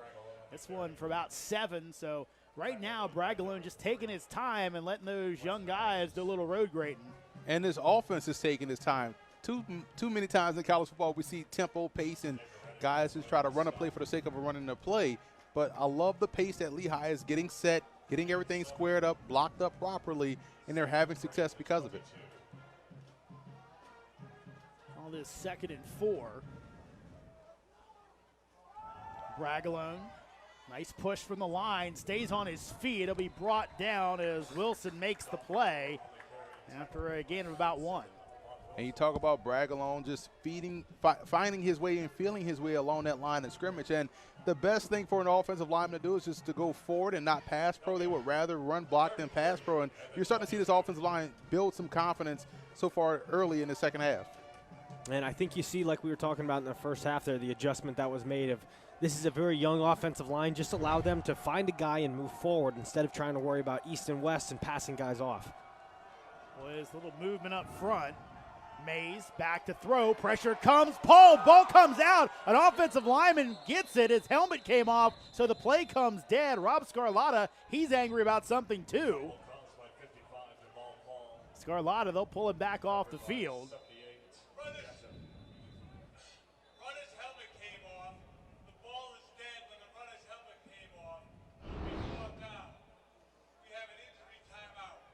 Injury timeout called as well. Let's take a look at the play, guys. Yeah, you saw Tate come off the edge. And, again, they've moved him all around his defensive front. So he's coming off the edge on that one and was able to get that quick pressure, and his teammate was able to clean it up. And that's when you saw Mays try to step up into a muddy pocket, and it didn't work out for him. Yeah, and I think what Coach Scarlatta was so furious about there is the rule for a lost helmet is if your helmet comes off, you have to basically stand still and you're dead. Mm-hmm. You're dead on the field. You're not allowed to do anything further. His helmet came off there, and he still went and got the football on that fumble there, which is supposed to be a penalty, and I think that's what Coach Scarlatta was so upset about. Yeah, we'll get another look at it here, guys. Yeah, you can see here his helmet's off, so now he's dead. He's not allowed to touch the ball. He's not allowed to touch a defender, but he purposefully goes and collects the fumble. You know, at the end of the day, it's hard to tell a guy not to do that because of pure instincts. And it ended up working out for him. You know, they ended up getting the football back, and I think Coach Cohen would have gladly taken a penalty as long as they kept the football. So now a 4th and 11 here. Need to get it inside the 20. Mays pressured. He rolls out, trying to keep the play alive. Francois will get him and bring him down. Jethro Francois makes the tackle as Mays just ran out of time.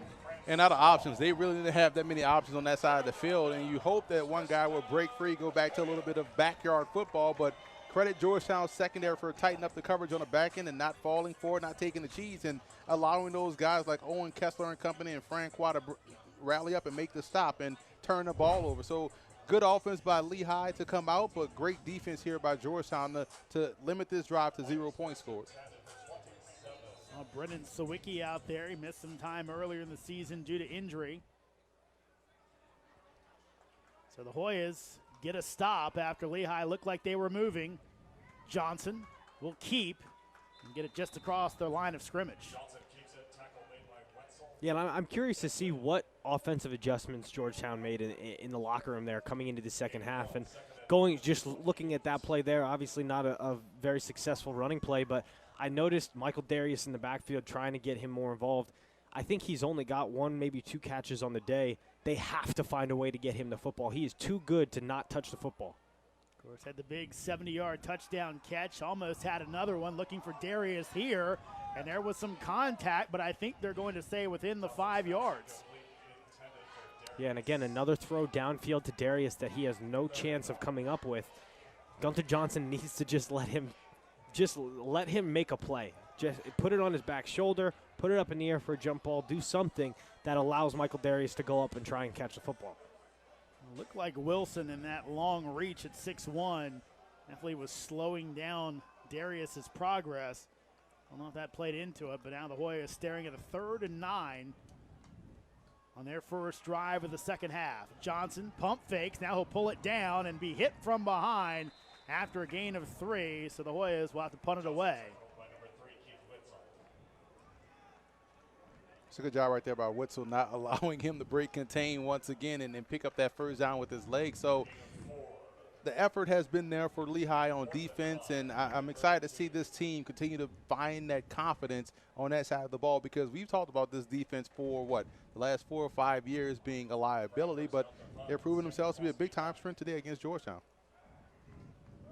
Tolliver got rolled up on from behind. They give him a cursory look on the sidelines, but I think he'll be okay. Lehigh bringing the pressure again, and Hurst just gets it off. Tail wagger. He'll be bounced and picked up. Trying to find some room is McCloskey, staying on his feet, but can't get away. Ahmad Wilson making the play on special teams. Yeah, that might be the first punt we've had today with no penalty flags. Exactly. I'm always looking for the flags on those punt returns, man. They're so detrimental to team success, especially in that regard.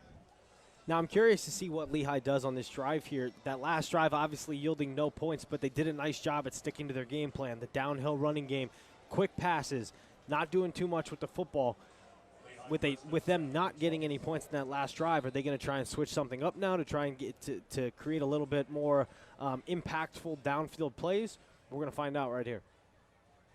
Mays, Bragalone up the middle. Bowers there to meet him for a minimal gain. Again, it's never about the yard total, more so than the attempts. And I think for Lehigh in this game, the attempts have to continue to be there, because when they do go play action, they're going to have some opportunity to hit some big plays deep down the field because of what they're doing here in setting the table with their running game. Wesley Bowers, he knows that straight-ahead game. He plays it very well. Linebacker out of Bishop McNamara in the WCAC has seen plenty of great players in his high school days. As this will be thrown out and looking for a man, incomplete, but a flag goes down. I think they'll call Goldwire for some contact. Yeah, it looked like a comeback route on that far sideline there. It looked like Goldwire just got his hands on him a little too much there as he was trying to break down. Talk about this one now. Intended receiver on the play. It's Matt Jordan. If you remember, Jordan had the penalty earlier in the game, the block in the back on that punt. He was able to shake free. I love his release off the line of scrimmage. You see right here on the replay. And got a little push out that break, and that's what caused the flag to be thrown. So this one's going to be a spot foul. Appears to be, at least. So ball on the 35-yard line. New set of downs for Lehigh as they trail by 3. Bragalone trying to get to the outside. He'll be run out of bounds after a gain of around 5. Yeah, and I think to your point earlier there, Emery, about not so much about the yards for Bragalone, but just about the carries. We don't see it as much in the college game because of how different the offenses are, and they just want to throw the football and get those big plays. But it's a perfect example in the NFL. You see that all the time where these prime-time running backs will have 25, 30 carries, but 90% of those carries are for 2-3 yards at most. It's the constant carry flow and then the occasional break that really wears down a defense. Over the middle, Puerto Real's got the first down yardage across the 45, spun down around the 47. He's such an impressive sophomore, man. He has very good hands and has the explosiveness to really break an arm tackle and take it the distance. Hurry up here, out in the flat, tipped, as Wilson was there to get a hand on it.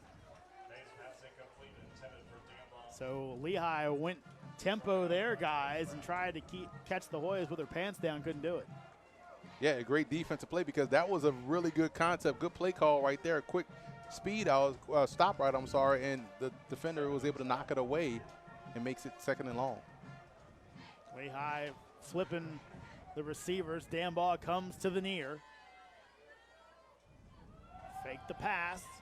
Now over the middle, and Porter-Real incomplete. Wilson that time in coverage. Yeah, Ahmad Wilson doing a really nice job there on back-to-back plays. That tempo play that they had the guy open in the flats there. Wilson coming out, stopping that play, and now coming up and making it a really, really tough throw there for Mays on that deep cross, the deep drag, 15 yards. He has to put that ball in such a tight window with Wilson there right on Porterville's back. So 3rd and 10 for Lehigh. Hoyas rushing 4. That will be completed. What a grab. Dambaugh climbs the ladder and makes the grab for a gain of 14. That's the type of pass you're talking about, Mike, when you're looking at Gunther Johnson giving his receiver a chance. We've seen Brad Mays do that a lot during this ball game, and here right there on 3rd and long, just giving his receiver a chance to make a play. He goes up and makes that reception and keeps him on the field. Coach Andy Cohen gave him some high praise that he had the size of Troy Pelletier. Here's Bragalone, and again, the carry starting to mount up, and finally he breaks one of substance. A nice gain of 12 on 1st down. Yep, we keep talking about it, just letting him go to work and chopping down that big tree. That's the Georgetown front there. You can tell they're starting to get a little bit tired. They've been on the field a lot here in the second half. 2 long drives to start this half for Lehigh, and they're starting to chip away. Mm-hmm. And Rob Scarlato will have to take a timeout as substitution came. And it's one of those things, guys, where you look at it and Hoyas, if they convert on some of those first half chances, maybe get a touchdown, a field goal, maybe if this is a 19-6 game, I don't say Lehigh goes completely away from Bragalone, but they can't kind of maintain this methodical pace. Yeah, and that's the thing where we're seeing Lehigh start to help out their defense by paying off with the added possessions that they're getting because they're stopping Georgetown. On the flip side, we haven't seen Georgetown offense do the same for their defenses, which is why this is a crucial drive for this Hoyas defense because we know their offense hasn't had the success that Lehigh has had moving the football. Whether or not they've scored, they haven't been able to move the football up and down the field like the Mountain Hawks have. Yeah, I mean, it just comes down to execution, and we talked about it in the first half there.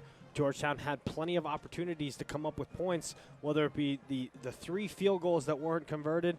I mean, that's 9 points right there. This could very well be an 18-6 game, and you're looking at a much different ball game. I know Brad Mays is an exceptional quarterback at this level, but he doesn't have the weapons that he used to have.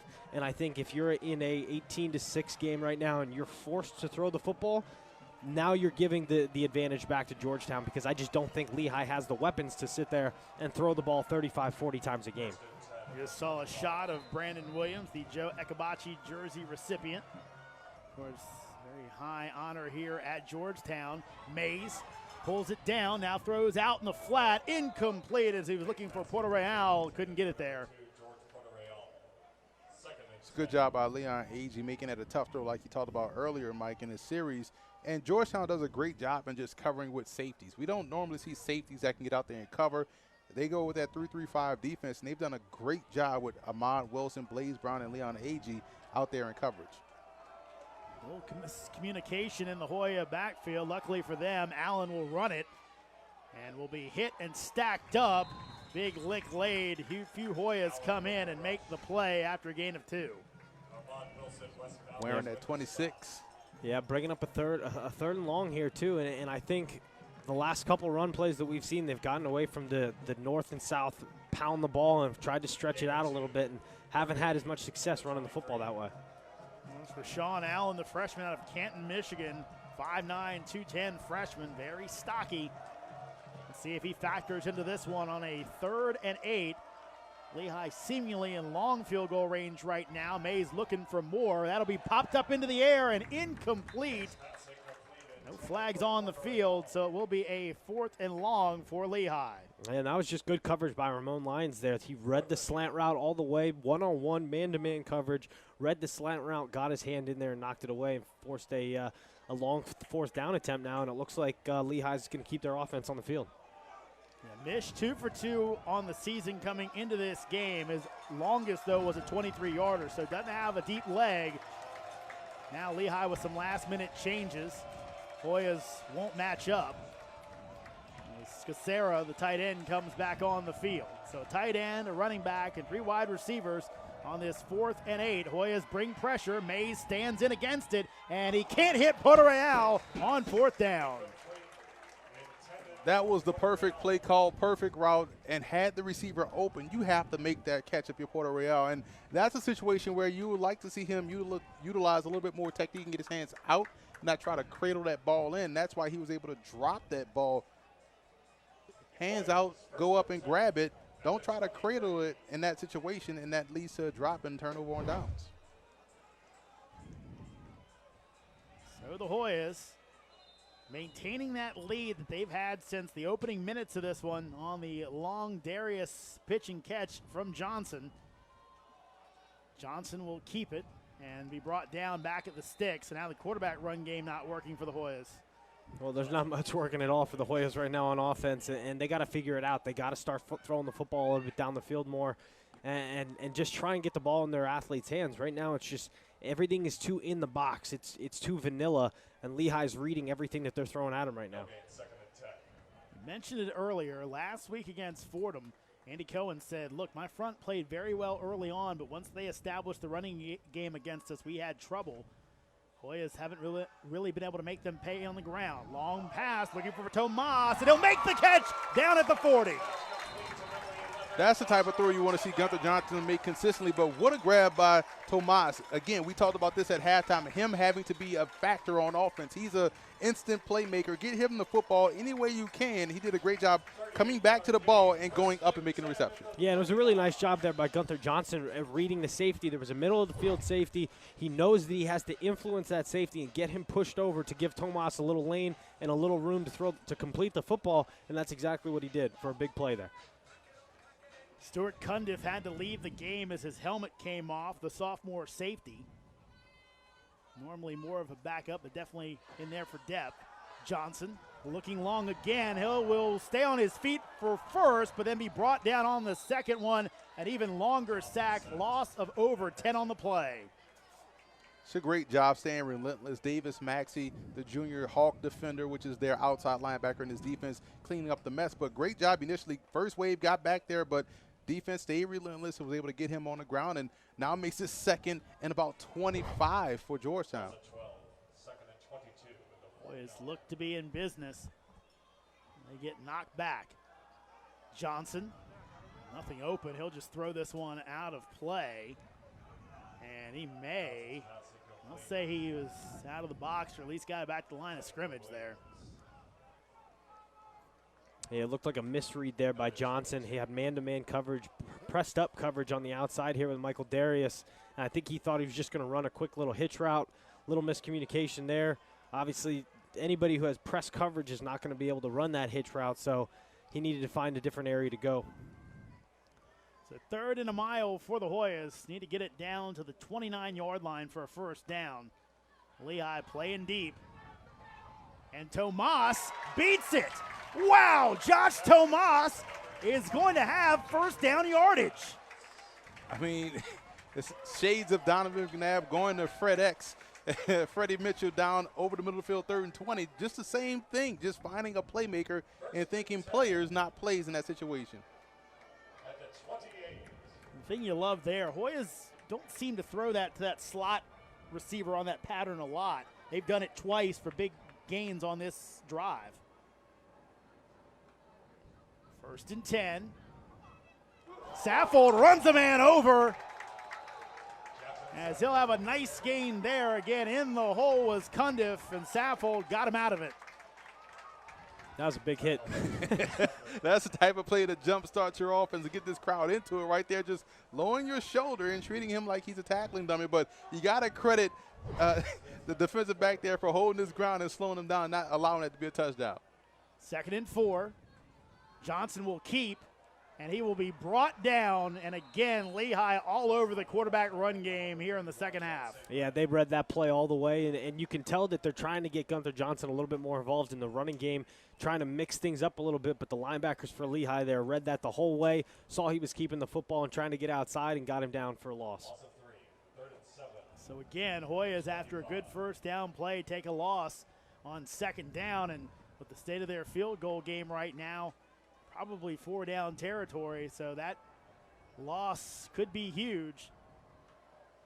Johnson takes the high snap, out in the flat, has his man, and has a first down as Max Edwards comes up with the play. Those are the type of completions that you want to see. Yep. You know, those easy completions for him and just dumping the ball off. And because Georgetown has guys that can do things after the catch. Yeah, and those are the type of completions that we didn't see happen in the first half. They had the drive going, had a guy open for a first down yardage play, and they don't complete the pass. Got it done there, first down for Georgetown. Ball on the 15-yard line. Saffold back in the backfield. He'll take it around the end. Saffold trying to find the corner, just can't do it. Lehigh, good job on the defensive end. Wilson making the tackle. I mean, just great team defense. Once again, we've seen a lot of speed by Lehigh in the secondary at the second level as well. They do a great job of just playing the away run, the run going to the outside. So I've been very impressed with their defensive effort. Say a loss of 1 on the play. Johnson fakes over the middle, looking for Darius. Good coverage on the play by Harris. I mean, it was a beautiful play there by Harris. That's really all you can say about the play. One-on-one coverage on the outside there with Michael Darius. A slant route. He actually hasn't beat inside, but he does a really nice job, and you'll see it here. He hasn't beat inside, but he does a nice job at coming underneath that front shoulder to make a play on the football. Really nice job there by Harris. Love that he took the gamble to go underneath. Like you said, most cornerbacks try to play that safe play to upfield shoulder. He took a chance, and it paid off for him. So Schley splits out a bit as the wide tight end. Now he'll go in motion across the formation. Johnson on 3rd and 11. Pressure comes, throws this one up. It's incomplete. Might take a grounding. Referee looking at his other official. They'll point towards Schley in the end zone. So Hoyas catch a break there. It'll be field goal time.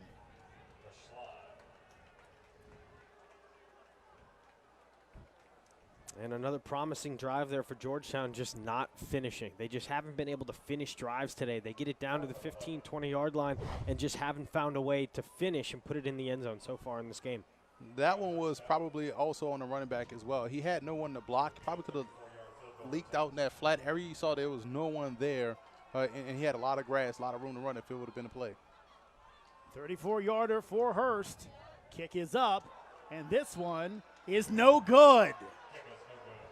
Hurst missed another one, and the Hoyas kicking game betraying them today as Hurst, again, can't find the range.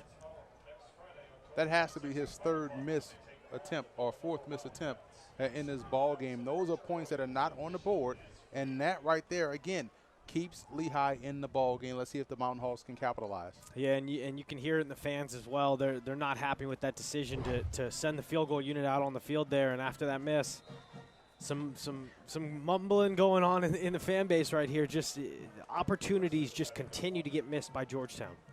Here's Mays trying to make it hurt as he is pressured, gets it into the bench as that time that was Umemba in his face from the jump.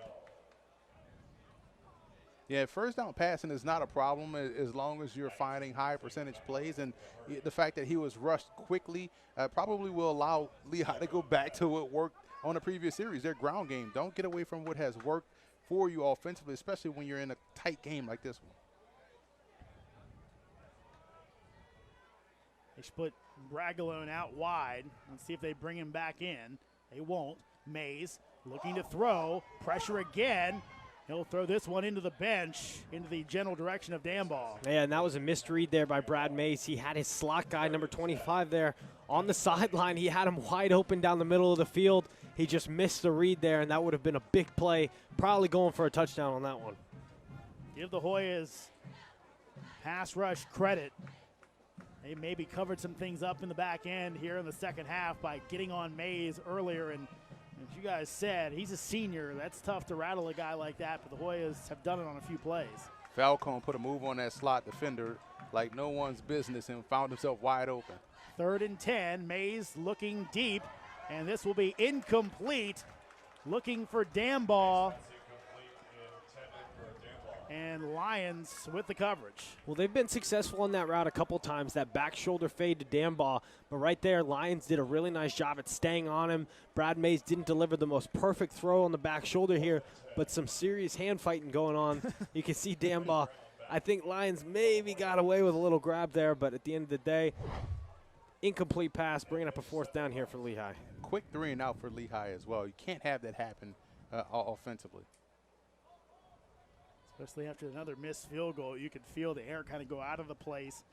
I think you're right, Emery. Another long drive, if you didn't get points off it, might have been a big thing there. End-over-end kick as Brown will look to play it on the hop.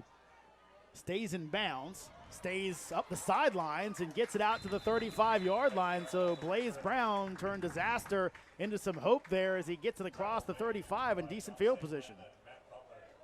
That's the type of senior leadership you want to see from Blaze Brown, who's been playing a solid game on special teams and also on defense. So, again, just doing a great job fielding that punt and getting them some positive yards, which could have been, he got them 15 extra yards as opposed to just letting that thing bounce and roll back toward the 20.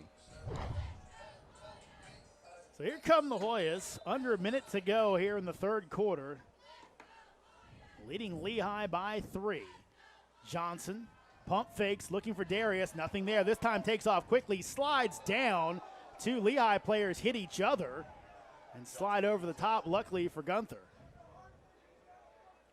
It's probably best case scenario for him. Instead of forcing a throw the defensive back, they tried to run a double move, but the defensive back did a great job in playing it, so it was tightly covered. You see here at the bottom of your screen, they try to go with the stutter and go, but once again, that guy, Donovan Harris, has played a whale of a game for Lehigh and forced Johnson to take off and run with it. Friendly fire there for the Mountain Hawks. Tolliver up the middle, pushes forward, and I think he's going to have 1st down yardage. Yeah, Georgetown with only 35 yards rushing in the game so far, but it's those types of runs, those straight up the middle runs that they seem to have the most success on. And that's going to do it for the 3rd quarter. Georgetown still up on Lehigh 9-6 here on the Patriot League Network on Stadium.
And welcome back to Georgetown as the Hoyas with a 9-6 lead on Lehigh. You see head coach Rob Scarlatta and hoping his team can come up with a 3rd straight win, all in the Patriot League, and stay in contention for the title. Johnson rolling out, looking deep. His foot slipped as he sent one into the bench. Johnson, again, numbers not great, though actually today, not bad. It's got 201 yards. Of course, a lot of that on the long bomb to Michael Darius. Josh Tomas is the leading receiver, leading rusher, and leading kickoff returner. I would say maybe want to find ways to get the ball in his hands pretty quickly. Yeah, and again, looking at the stats here again, Michael Darius, 1 catch on the day. That's unacceptable. Johnson looking again, whips it into the bench as pressure came his way from Wetzel. Yeah, and it's something we talked about it, you know, at halftime there. We're looking at the stats for both quarterbacks right now, and Brad Mays 13 of 30 on the day for 220. Gunther Johnson 11 of 27 for 200. I mean, the consistency is just not there with these two guys. They're erratic throwing the football, and that's what's leading to the low scores here, and the defensive, you know, the defense really having a good day on both teams right now. So a 3rd and 10 here for the Hoyas. Lehigh fired up on their end, looking for another stop to trying to take that lead back. Johnson over the middle. Darius makes the catch. Michael Darius comes up big all the way down to the 20-yard line. Man, talk about a heck of a grab. He had to go low running full speed to scoop that ball up like a shortstop and did a great job. That's why you want to go to him, because he's one of those premier players that can make plays like that, because this ball right here was thrown on a rope, but it was low. Look at Darius going down low and getting that football and converting a big 3rd down for his football team. Outstanding job. And that's a matchup nightmare right there for Lehigh, having a linebacker on a guy like Michael Darius. That is not a matchup you're going to win if Gunther Johnson puts the football anywhere near Michael Darius. Darius back after missing 3 games with a shoulder injury suffered against Columbia. Johnson will keep. Hand grazed the face mask, but they say no call. And down on the play, backup defensive end Jack Kircher. And trying to get up for a second, and then we'll stay. And we're going to take a timeout. We will as well. Let's take a quick break. Georgetown up on Lehigh by 3. Actually, we're going to keep it right here as Kircher stays up. As looked like that was a little more serious than we thought, guys. He kind of laid there for a while, but now he's okay. Probably got the wind knocked out of him on that play. But see right here, you see him going in the backfield, and he misses the tackle and fall. Yeah, that's what happened. He fell on his arm, kind of fell underneath his ribs. That's one of the worst feelings in the world. Yeah, and that'll keep you down on the field just laying there. Yeah, when you struggle and can't take a breath, that is a just terrible feeling. But again, Hoyas with that loss, and that's been one of the things that the Hoyas have tried to eliminate. What really cost them in years past was the negative plays, and today it seems like so many times they've gotten that big chunk play, then backed it right up with a loss or a penalty. Again, looking at a 2nd and 12 here. And again, maybe 4-down territory considering the state of their kicking game today. But Gunther Johnson would like to avoid that in total. Tolliver up the middle and spun down. He'll lose yardage as it looked like he had a nice seam, but someone came off the edge and held him up. Yeah, and what it comes down to right now, guys, if you're Coach Spence, is how do I find a way to get this ball in the end zone? I can't even count right now how many times this Georgetown offense has had the football inside of the 25-30 yard line and have had 0 points come out of it. They have to find something that gets this football in the end zone. You cannot settle for another field goal attempt right now. I'll give you 11 reasons how to get that football in the end zone.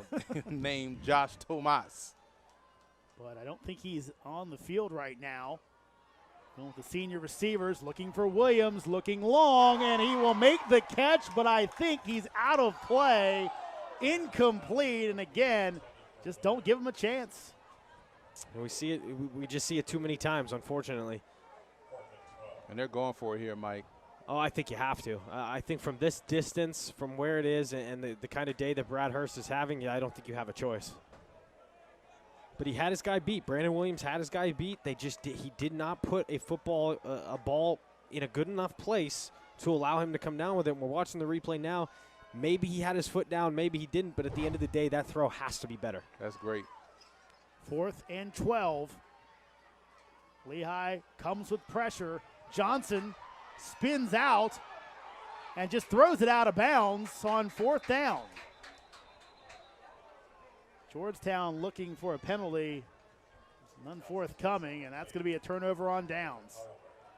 And again, having that football at the 25-30 yard line resulting no points, and still only 9 points on the scoreboard.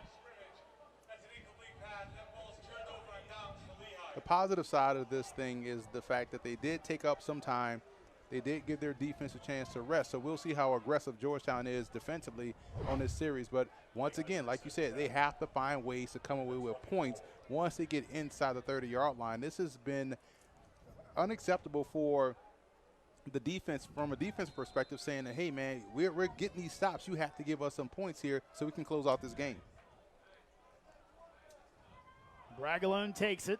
Off left tackle. Bragalone can have a gain of 10 by the time it's all said and done on first down.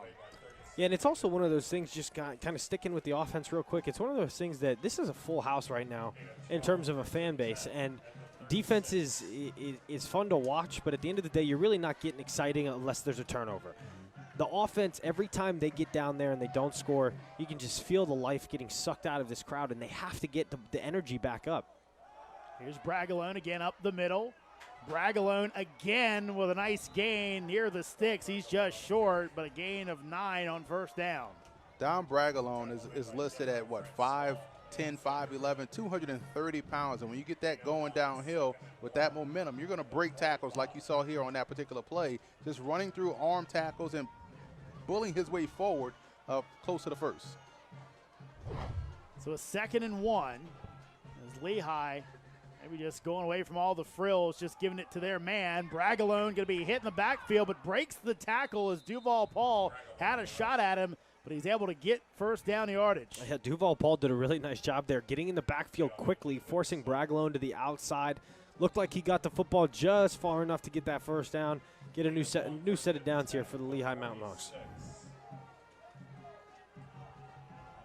So Lehigh inching ever closer to the 50-yard line. 2 big runs from Bragalone as his total's moving up on the day. They'll give it to him again on the little counter inside. This time runs into Bowers and company, and he'll be stopped after a gain of around 4.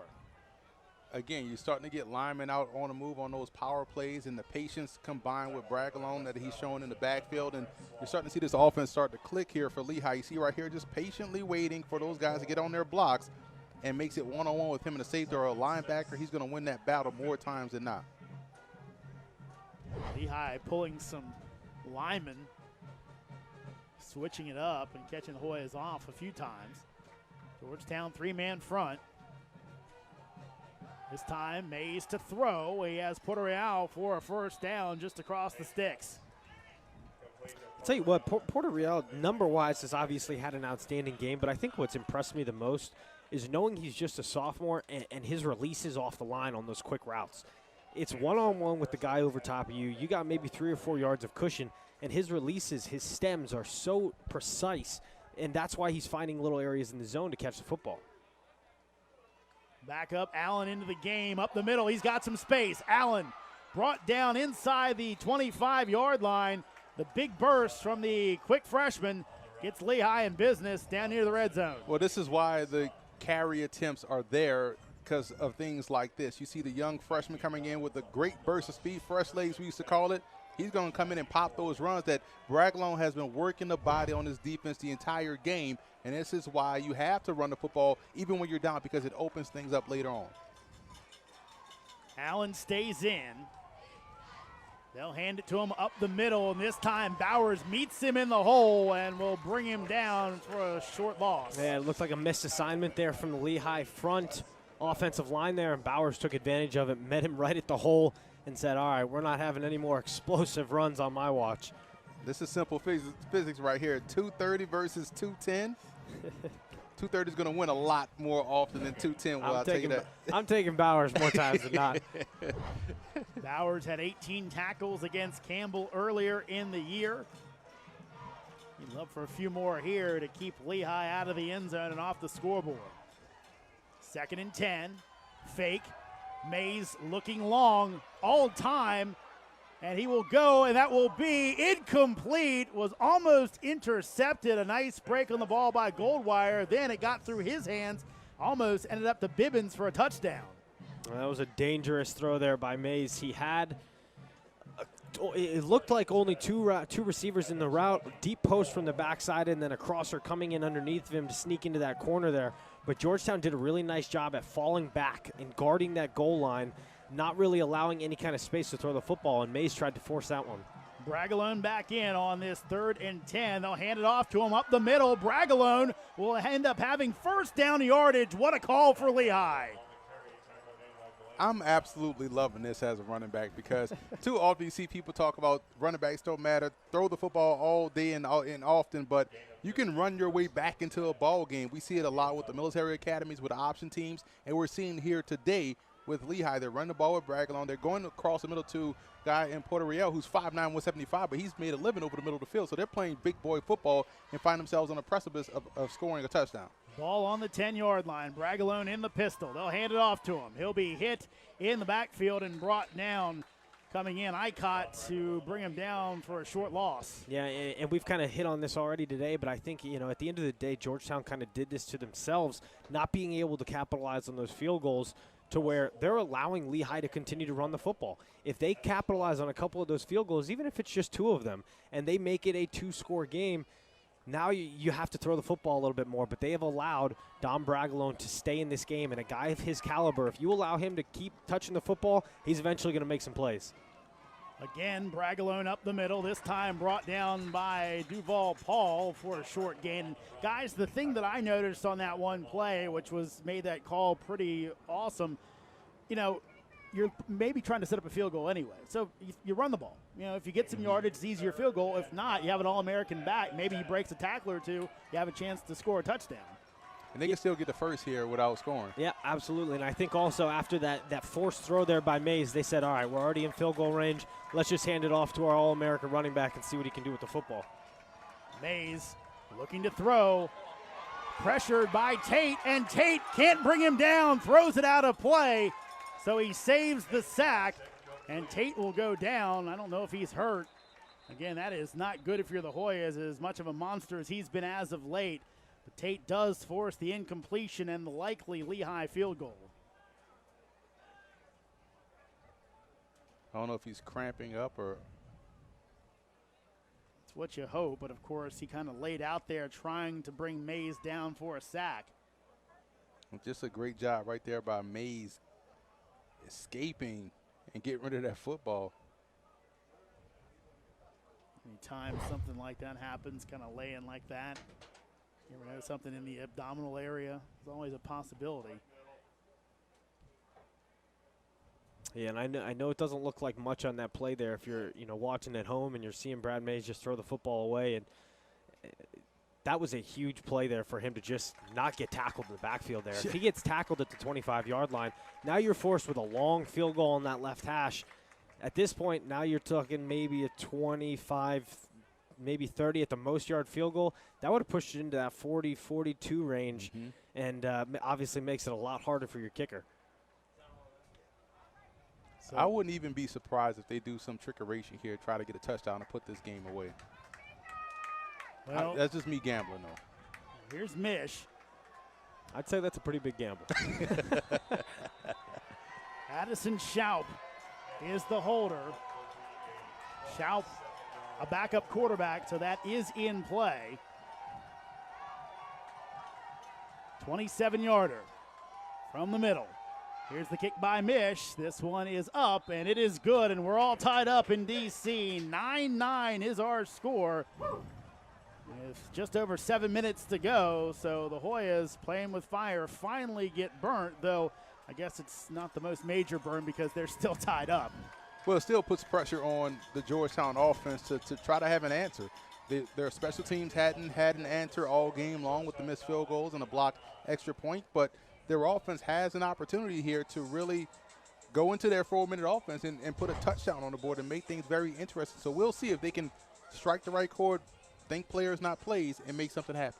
Well, I think the biggest thing for this drive as well is they have to stay on the field for a little bit. This cannot be a 3-and-out. That was just a long drive for Lehigh, a physical drive. Dom Bragalone was out there pounding the football down Georgetown's that front for Georgetown, and they're tired right now.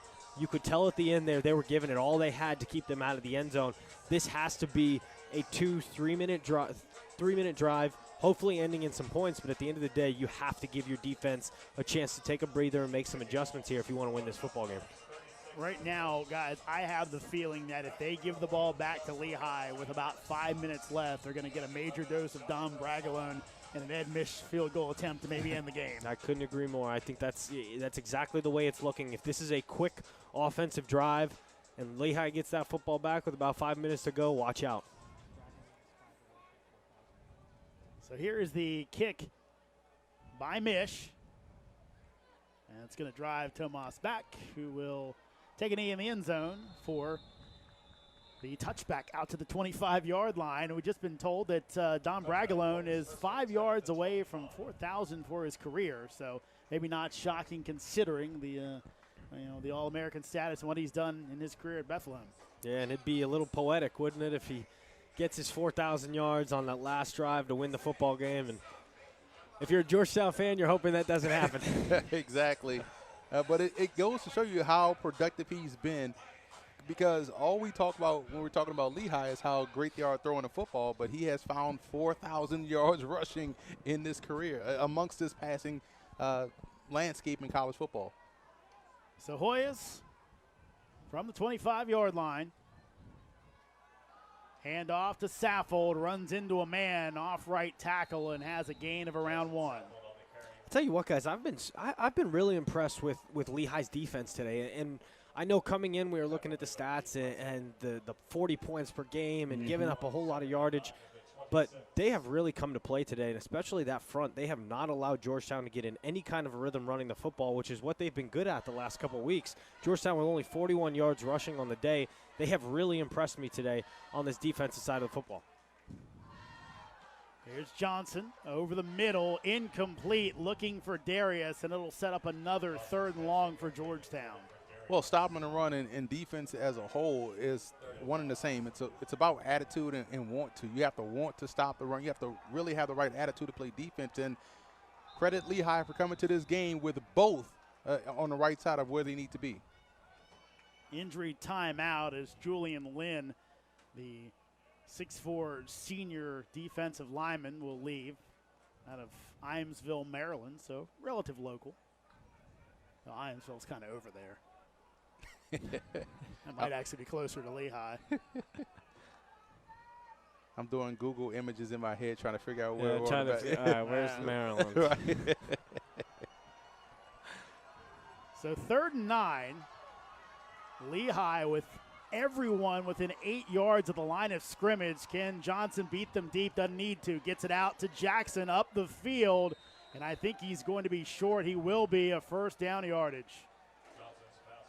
And again, what did we talk about that they can't do? And they get the quick 3 and out. Quick 3 and out.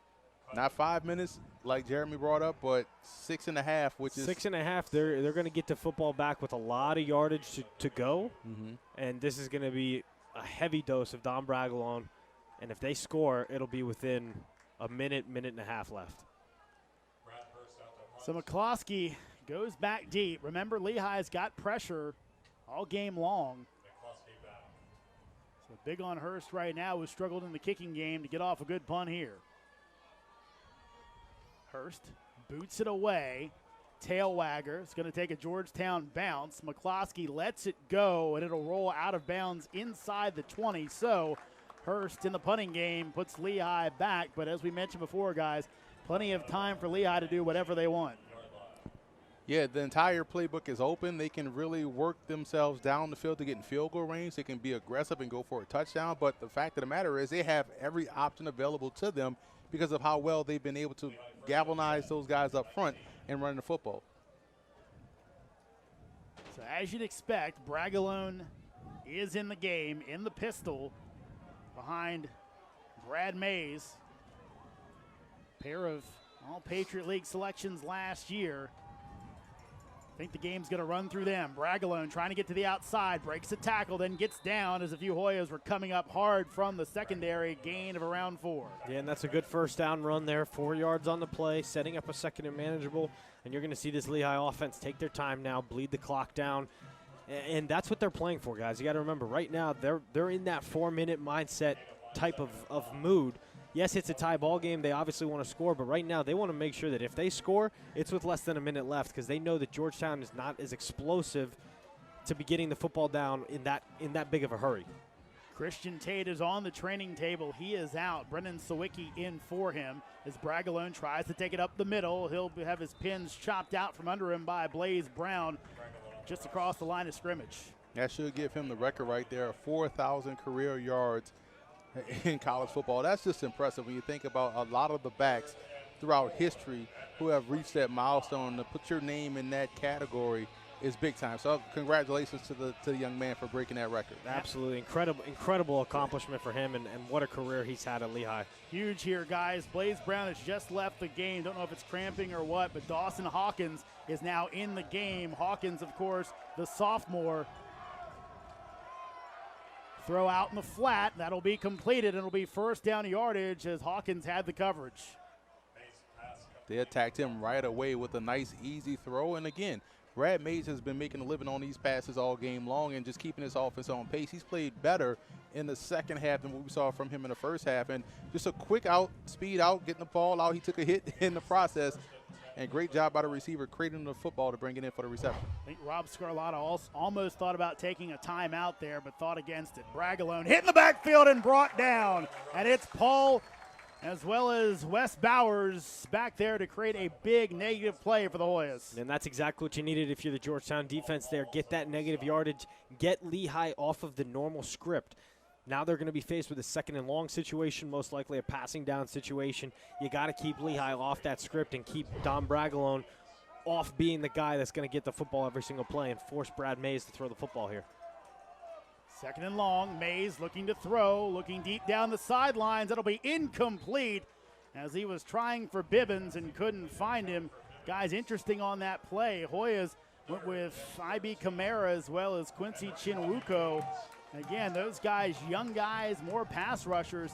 At some point, I'm good if you're a Hoya fan. Lehigh didn't see that, maybe check to a run with Bragalone. Well, I think what it's showing you is that front is tired. Duval, Paul, Christian Tate, a little banged up, a little tired, trying to get some fresh bodies in there for a pass rush. Huge play here. Let's see where Lehigh goes. Looking at a 3rd and 14. Need to get it out to the 41 for a first down. Mays looking long, looking for that comeback stop. Can't get it as he was trying to find Dambaugh and incomplete. And the pressure there forced him to throw that football a little bit earlier than he wanted to, which is going to be key. So Tomas is back returning the punt on this one, and he's that break in case of emergency player on his football team, which you want to use in key situations. We see the Giants do this with Odell Beckham. We see a lot of teams do it with their premier players in great situations. Here's a good one right here for Georgetown to use Tomas. He's wearing Deshaun Jackson's old number. Exactly. He was a guy that did that pretty well. So let's see if Lehigh knows it. Miss tries to kick it away. Good kick. Tomas will take it at the 30, trying to find a seam. A little bit of a face mask. Tomas stays on his feet and gets it out to the 40. So the Hoyas have good field position with just over 3 minutes left to go. And it'd be a bit of poetic justice on the Georgetown side if they can get the ball, drive down the field right now, and Brad Hurst can come up with a game-winning field goal. Obviously, they'd like to see it in the end zone, but we'll see what they do on this drive. Have not been very successful in the last couple offensive possessions. Of course, upcoming schedule, huge one for the Hoyas, especially if they win this one. They get Colgate, really the kings of the conference right now, next week, then a bye, then Bucknell and Holy Cross. We'll have those broadcasts for you here. Hand off to Saffold, up the middle, breaks a few tackles. Saffold still on his feet, trying to hold on to the ball, and a good job by the young back to not get stripped from behind. It's a great job because you're watching him run and break tackles, knowing the pursuit is going to come back and try to take that ball away, but good job protecting the ball and moving the sticks for Georgetown.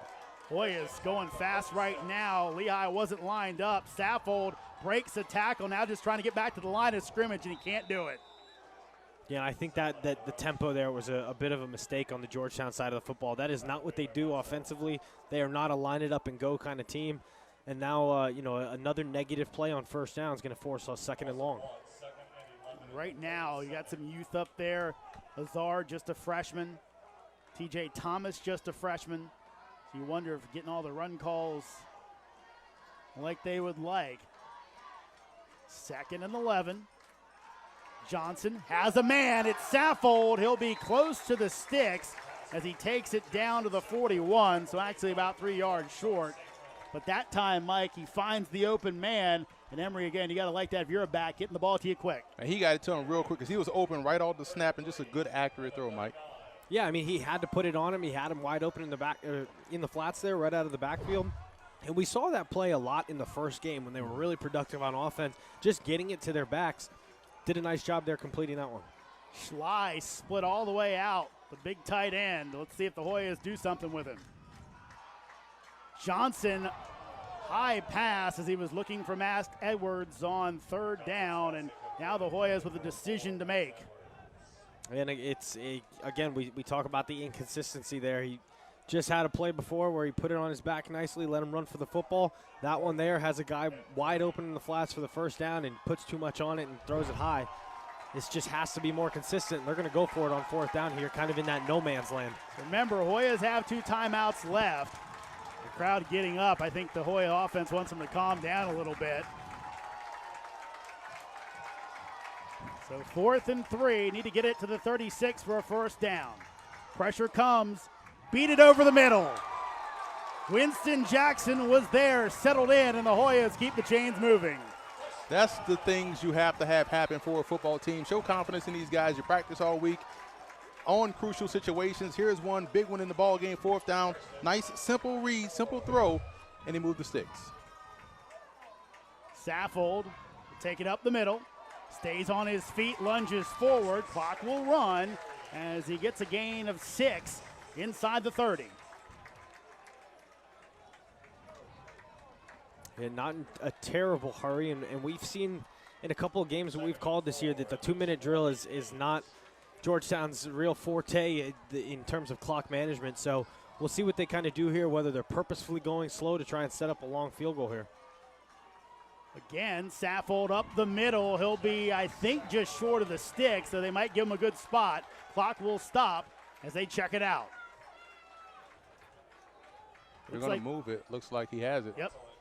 So that's big. Hoya's got to get a play going. They still haven't moved it. They're actually starting the clock, though. The sticks haven't been moved yet. They finally get a move. Hoya's saying, let's go. 45 seconds. Hoya still have 2 timeouts. Again, Saffold up the middle. And now I think Georgetown will take, now the clock's going to continue to run. Hoyas won't take a timeout here. Wow. Surprised they don't take a timeout. Maybe try and get one more chunk here. Johnson again hands off to Saffold, who will go down. So they're going to set up the long field goal here. Wow. Mays, who has struggled mightily today, they're setting up a 40-yard field goal with 3 seconds left. Yeah, I'm not entirely sure well, we know what the thought process was. I'm not sure I agree with it. I think, with the time that they had, they were sitting at the 40-yard line there with about 45 seconds left, and you have a chance to get some more chunk yardage, get that ball down to the 15 to the 10-yard line, and really make this almost a chip shot field goal. They elected to say, hey, you know what? We're down in field goal range now. Let's just call it a day, set it up nicely for them, and see what happens. And the thing I'll say, guys, is that Gunther Johnson has his limitations, but as of late, he's been pretty good protecting the football. So he's a guy that's going to take the sack over the interception. Maybe you give him a chance there, but they're going to give Hurst a chance for redemption. He's missed 3 today, had 1 blocked. This will be from 41. Remember, his long on the season, 45. It's the only one he's had over 29 on the season. And Lehigh will take a timeout. Well, folks, high-pressure situation. Can't ask for anything better on a Saturday afternoon. Wow. So we get another chance to think about this one. Of course, if they go to overtime, you get your cracks from the 25-yard line. So, of course, Amber, you had to get an overtime game on the day you're doing too, right? Right. I may have to break on you guys in an overtime game, but, man, talk about you know what? We did this back in 2016, and it was Georgetown, Columbia, and we saw the game in the same situation, tied, going toward overtime, and Josh Wainwright of Columbia fumbled the punt. Georgetown recovered, was able to win the ball game. So we've seen tight games like this before here at Cooper Field. And we've seen crazy things happen on kicks here. So it is 3rd down. There's only 3 seconds left, so it'd be kind of sketchy if it's a bad snap to take a timeout and try it again. Again, Lehigh will take another timeout. And in the college game, you can do that. In the pro game, you can't. If I'm correct on my rules. I think so. Correct, yep. Yeah. Yeah, in college, you're allowed to call as many consecutive timeouts as you want. So they have 1 left, technically. They might do it again. Really make him think about it. And honestly, if you're Coach Cohen, why not? He's missed 3 kicks. He had 1 kick blocked. Why not use all your timeouts and really make him sit there and think about this for as long as possible? Because there's not really any time left on the board. If you block it, not like you kind of set something up. If you block it and run it back a little ways. So yeah, this will be the last play regardless. So no point in keeping any timeouts in your back pocket. So here comes Hurst from the far hash. 41 yards. Suisse to snap. Tomas to hold. Here's the kick. It's blocked. Lehigh won't be able to run it back as Tomas makes the tackle, as safe and brought down, and we will head to an extra session. And again, guys, it goes back to the decision-making there by Coach Scarlatta to settle for the long field goal instead of trying to get it down further. A 40-yard field goal attempt, you're going to have to kick the football lower than usual. That's what happened there. Kick the ball low. Lehigh was able to get a hand on it and block it. So an interesting series of events in terms of decision-making there for the Georgetown coaching staff. And I think the other issue with that is, guys, if you were thinking about maybe having to go to overtime, I think the advantage is Lehigh because, Absolutely. 1, their kicker is doing better today, and 2, they've got Bragalone in the backfield. They can hand it off 3 times and probably get first down yardage. Let's take a quick break. We'll be back with overtime right after this here on the Patriot League Network on Stadium. Welcome back to the nation's capital in Cooper Field, and Mike Niebrick and Jeremy Huber here with you. Emery Hunt, he had to leave us because he's got that second game up in Baltimore. He's got to get moving for, so a little extra time for everybody, Mike. Yeah, absolutely. And this has been an exciting football game, defensively especially. Not a whole lot going on both sides of the offenses, but, this will be an exciting overtime period. I think both teams are kind of set up to run the football. I think maybe advantage Lehigh with Don Bragalone in the backfield there, but should be an exciting overtime period. But 1st and 10 for Georgetown. Tomas goes in motion. They'll hand it off to Saffold up the middle, and he'll have a gain of around 3 or 4 on the play. And this will be an interesting sequence here for Georgetown. So at the end of the game there, you could very much tell that they did not have any trust throwing the football. They were just very interested in running the football, keeping it safe, and setting up a field goal attempt. Right now, are they going to allow Gunther Johnson to sit back in the pocket and throw the football and try and get this ball into the end zone? Because I don't think a field goal here is going to win it. Johnson on the roll, looking for a man, looking deep, has one. Darius makes the catch inside the 5. And that's exactly what we've been talking about all game, all season long. A guy like Michael Darius just put it up for him. It was not the most perfect throw. He probably could have put it into the end zone, let him a little bit more, but he does a nice job here getting outside the pocket and just throwing it up to Michael Darius. Let him go and make a jump ball catch. 9 times out of 10, he's going to come down with that catch, setting up a nice 1st and goal here from the 4. Zach Jewell into the game, the sophomore tight end, along with Isaac Schley. So really a power set as much as the Hoyas can do. The ball sits on the 2-yard line. Saffold cuts it up the middle. Saffold is in for the score.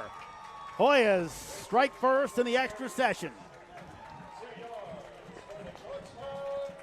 Pretty quick, Mike, but again, they go to the air, but also go to the ground. Absolutely, and letting their playmakers make plays. Michael Darius has not been nearly involved in today's game. They found a way to get him the football here in the overtime period, and then Saffold capitalizing and finishing off that drive with a nice run there up the middle. Hoyas come out in that muddle huddle formation for a second, then go back to a regular field goal set.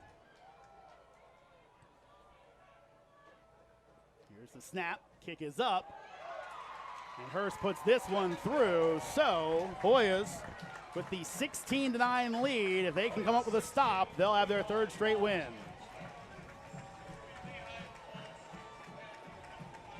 Again, Mike, That was pretty quick, but I think you wonder at some point Georgetown kind of saying to themselves, man, if we'd done that a couple minutes ago, we might have a win already. Yeah, I mean, that it goes back to that final drive. You know, it's one thing to sit there as a coaching staff at the end of the game there and say, okay, let's not have him sit there and drop back in the pocket. You know, chance of a strip sack, something bad could happen. But you need to get more yards for your field goal kicker to give him a better opportunity. Why not do a rollout play? They're very safe plays. You just saw it right there. He had an opportunity to throw the football away or get it down the field to his playmakers. It worked here. Bet they wish it worked at the end, or bet they wish they had tried it at the end of the game there. So Bragalone in the backfield alongside of Mays. Looking long over the middle. Almost picked off. Lions almost ended the game. Yeah, and that was a missed throw there by Mays. You never want to throw the football late over the middle of the field. He had his eye on one guy the entire time, and you see it right here. Just took too long to throw that football down the middle of the field. And the Lions did a great job stepping right in front of it and almost making a play. Hoyas were a little slow getting back after that almost game ender. Have to think they'll keep it on the ground to Bragalone. They do. He looks to bounce to the outside, and Duval Paul's all over him. Really nice job there by the Georgetown front, and right now it's complete advantage Georgetown in terms of run stopping. Georgetown's defense, after seeing their offense put the football in the end zone, they're giving it all they have right now, and they're not going to let Dom Bragalone beat them. And this is going to set up now a long third down situation, and you got to remember this is 2-down territory here. You don't have to get it all in one play. Christian Tate's back out there, so that keeps Bragalone in as a threat of the run here. Doesn't necessarily mean they're going to throw, but they will. Mays looking deep, almost hit. Now he'll take it off and run and be brought down at the 20-yard line, so he gets a nice chunk of it back, but he'll bring up a 4th and game. And again, this is 4-down territory here. They have to get this football into the end zone in order to continue the overtime period. So they're going to take a timeout here, talk about it, a long 4th and 5 situation here, but it gives them a better opportunity to open up the playbook here with 5 yards to go.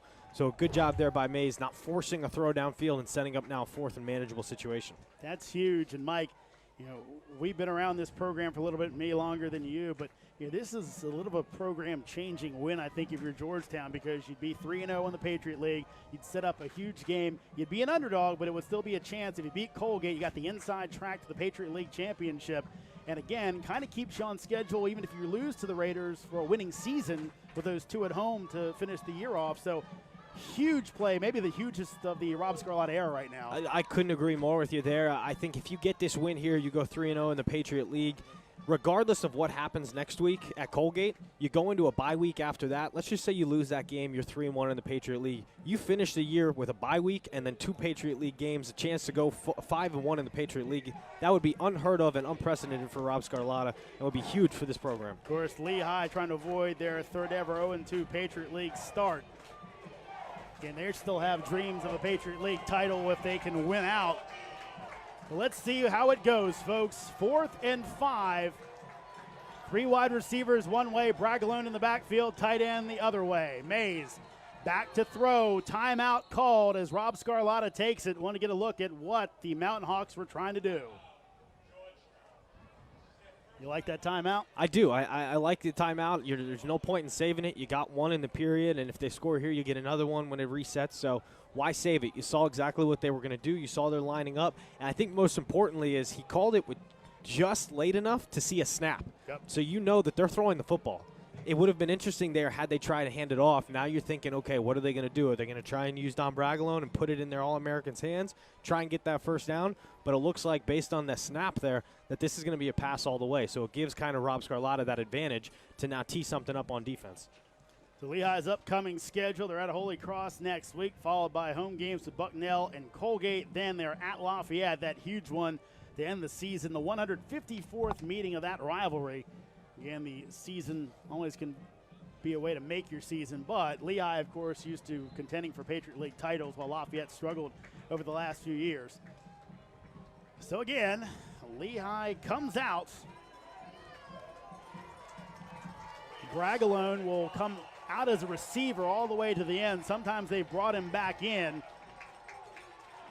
Puerto Real, Bibbins out there as well, along with the 2 freshmen, Dambaugh and Falcone. Mays all by himself. Three-man front for the Hoyas, but they're showing pressure. Mays to throw. Quick pass. Complete. Broken tackle and touchdown. Bibbins takes it in as Lehigh scores a touchdown on 4th and 5 from the 20. What a gutsy call there for Coach Cohen. He saw what they were trying to do. He saw the blitz coming. He went 5 wide. Knowing that his offensive line has been struggling today, he went 5 wide, didn't care at all about the pressure, knew Coach Scarlatta was probably going to bring something and man it up on the outside. Did a great job with the slant route, a beautiful man beater, and they got in the end zone there. And now just an extra point away from tying this game and forcing another overtime period. They've been an adventure. Hoyas blocked the first one of the game from Mish. See if they can do it again. Here's the snap. Kick by Mish is up, and we go to an extra session. This is exciting. What a football game, huh? Well, of course, we had like the explosion in the first, 5 minutes. Kind of got a little bit slow on us, and now it's picked up again late. So under the rules of overtime, folks, you have Georgetown now will be able to play defense first, so they'll have a chance to know what Lehigh does. But that's a huge play by Lehigh to go ahead and get that touchdown on 4th and 5. Really, I think just looking for the first down to keep the game going, and you get it to a great player in Bibbins who makes a play. Yeah, absolutely. I mean, that whole play was – well, the score was made by Bibbins. Yep. Obviously, Mays made a beautiful throw on the slant route, putting it right on his body, knowing exactly where he needed to get for the first down. That's all that play was intended to do. But Bibbins made that extra effort, made the first guy miss the tackle, found his way into the end zone there. And now Lehigh allowed to take a deep breath. No more 4th down. Get a new fresh set of downs. Now you got your All-American running back. Maybe start going to the run a little bit more. It's funny. Watching the nice Lehigh coaches show this week, and Coach Andy Cohen said about Bibbins, who was sitting next to him on the dais, said, kid just competes. Well, that's a pretty good example of it right there, where saves his team's game and maybe their season right now. As again, we mentioned it before, if they win out, would mean a win over Colgate, they still would win the Patriot League title. So a game here extremely important for them to come out of D.C. with a win. We mentioned the stakes for Georgetown. Yeah, absolutely. And we talked about it with Coach Cohen on our call this week that, yes, they're 1-5 right now, but there's still a full second half of the season to be played. And this would be a huge win and a good start at turning their season around. Here's Bragalone up the middle, and he will run over his own lineman, really try to make a jump cut, and it looked like Bird had created a pile, which helped bring down the All-American back. I was good at that back in the day, making a pile. Not much else, but I can make a pile. Hey, sometimes those defensive linemen, all they're supposed to do is just create havoc. Go in there, make a pile. 2nd and 8. Bibbins and Porterreal, your wide receivers. 2 tight ends in as well. Tate in there. Mays has to throw it away, and it'll be incomplete. A official's hat went down. I think as the receiver went out of bounds. Want to make sure he knew he couldn't catch the ball. Yeah, Georgetown did a really nice job there reading that play. I think Mays could have probably sold the run just a little bit more on that and gotten outside a little bit later, but they did a really nice job at containing, forcing Mays to pull up in the pocket, not break contain and get outside and try and create a play. So nice job there by Georgetown, now setting up a long 3rd down situation and an obvious passing down situation. Tate wreaked havoc on that play. Can he do it again? I.B. Kamara out there, the freshman, along with Duval Paul, your down lineman for the Hoyas. Mays back to throw. Pressure coming. Eludes it. Throws out in the flat. And that'll be incomplete. Is it picked off? They're going to say it is! Wow, Jethro Francois, what a play! The ball popped up in the air off of the Porterreal attempted catch. Francois grabbed it and stayed in bounds. Let's see what the referee has to say.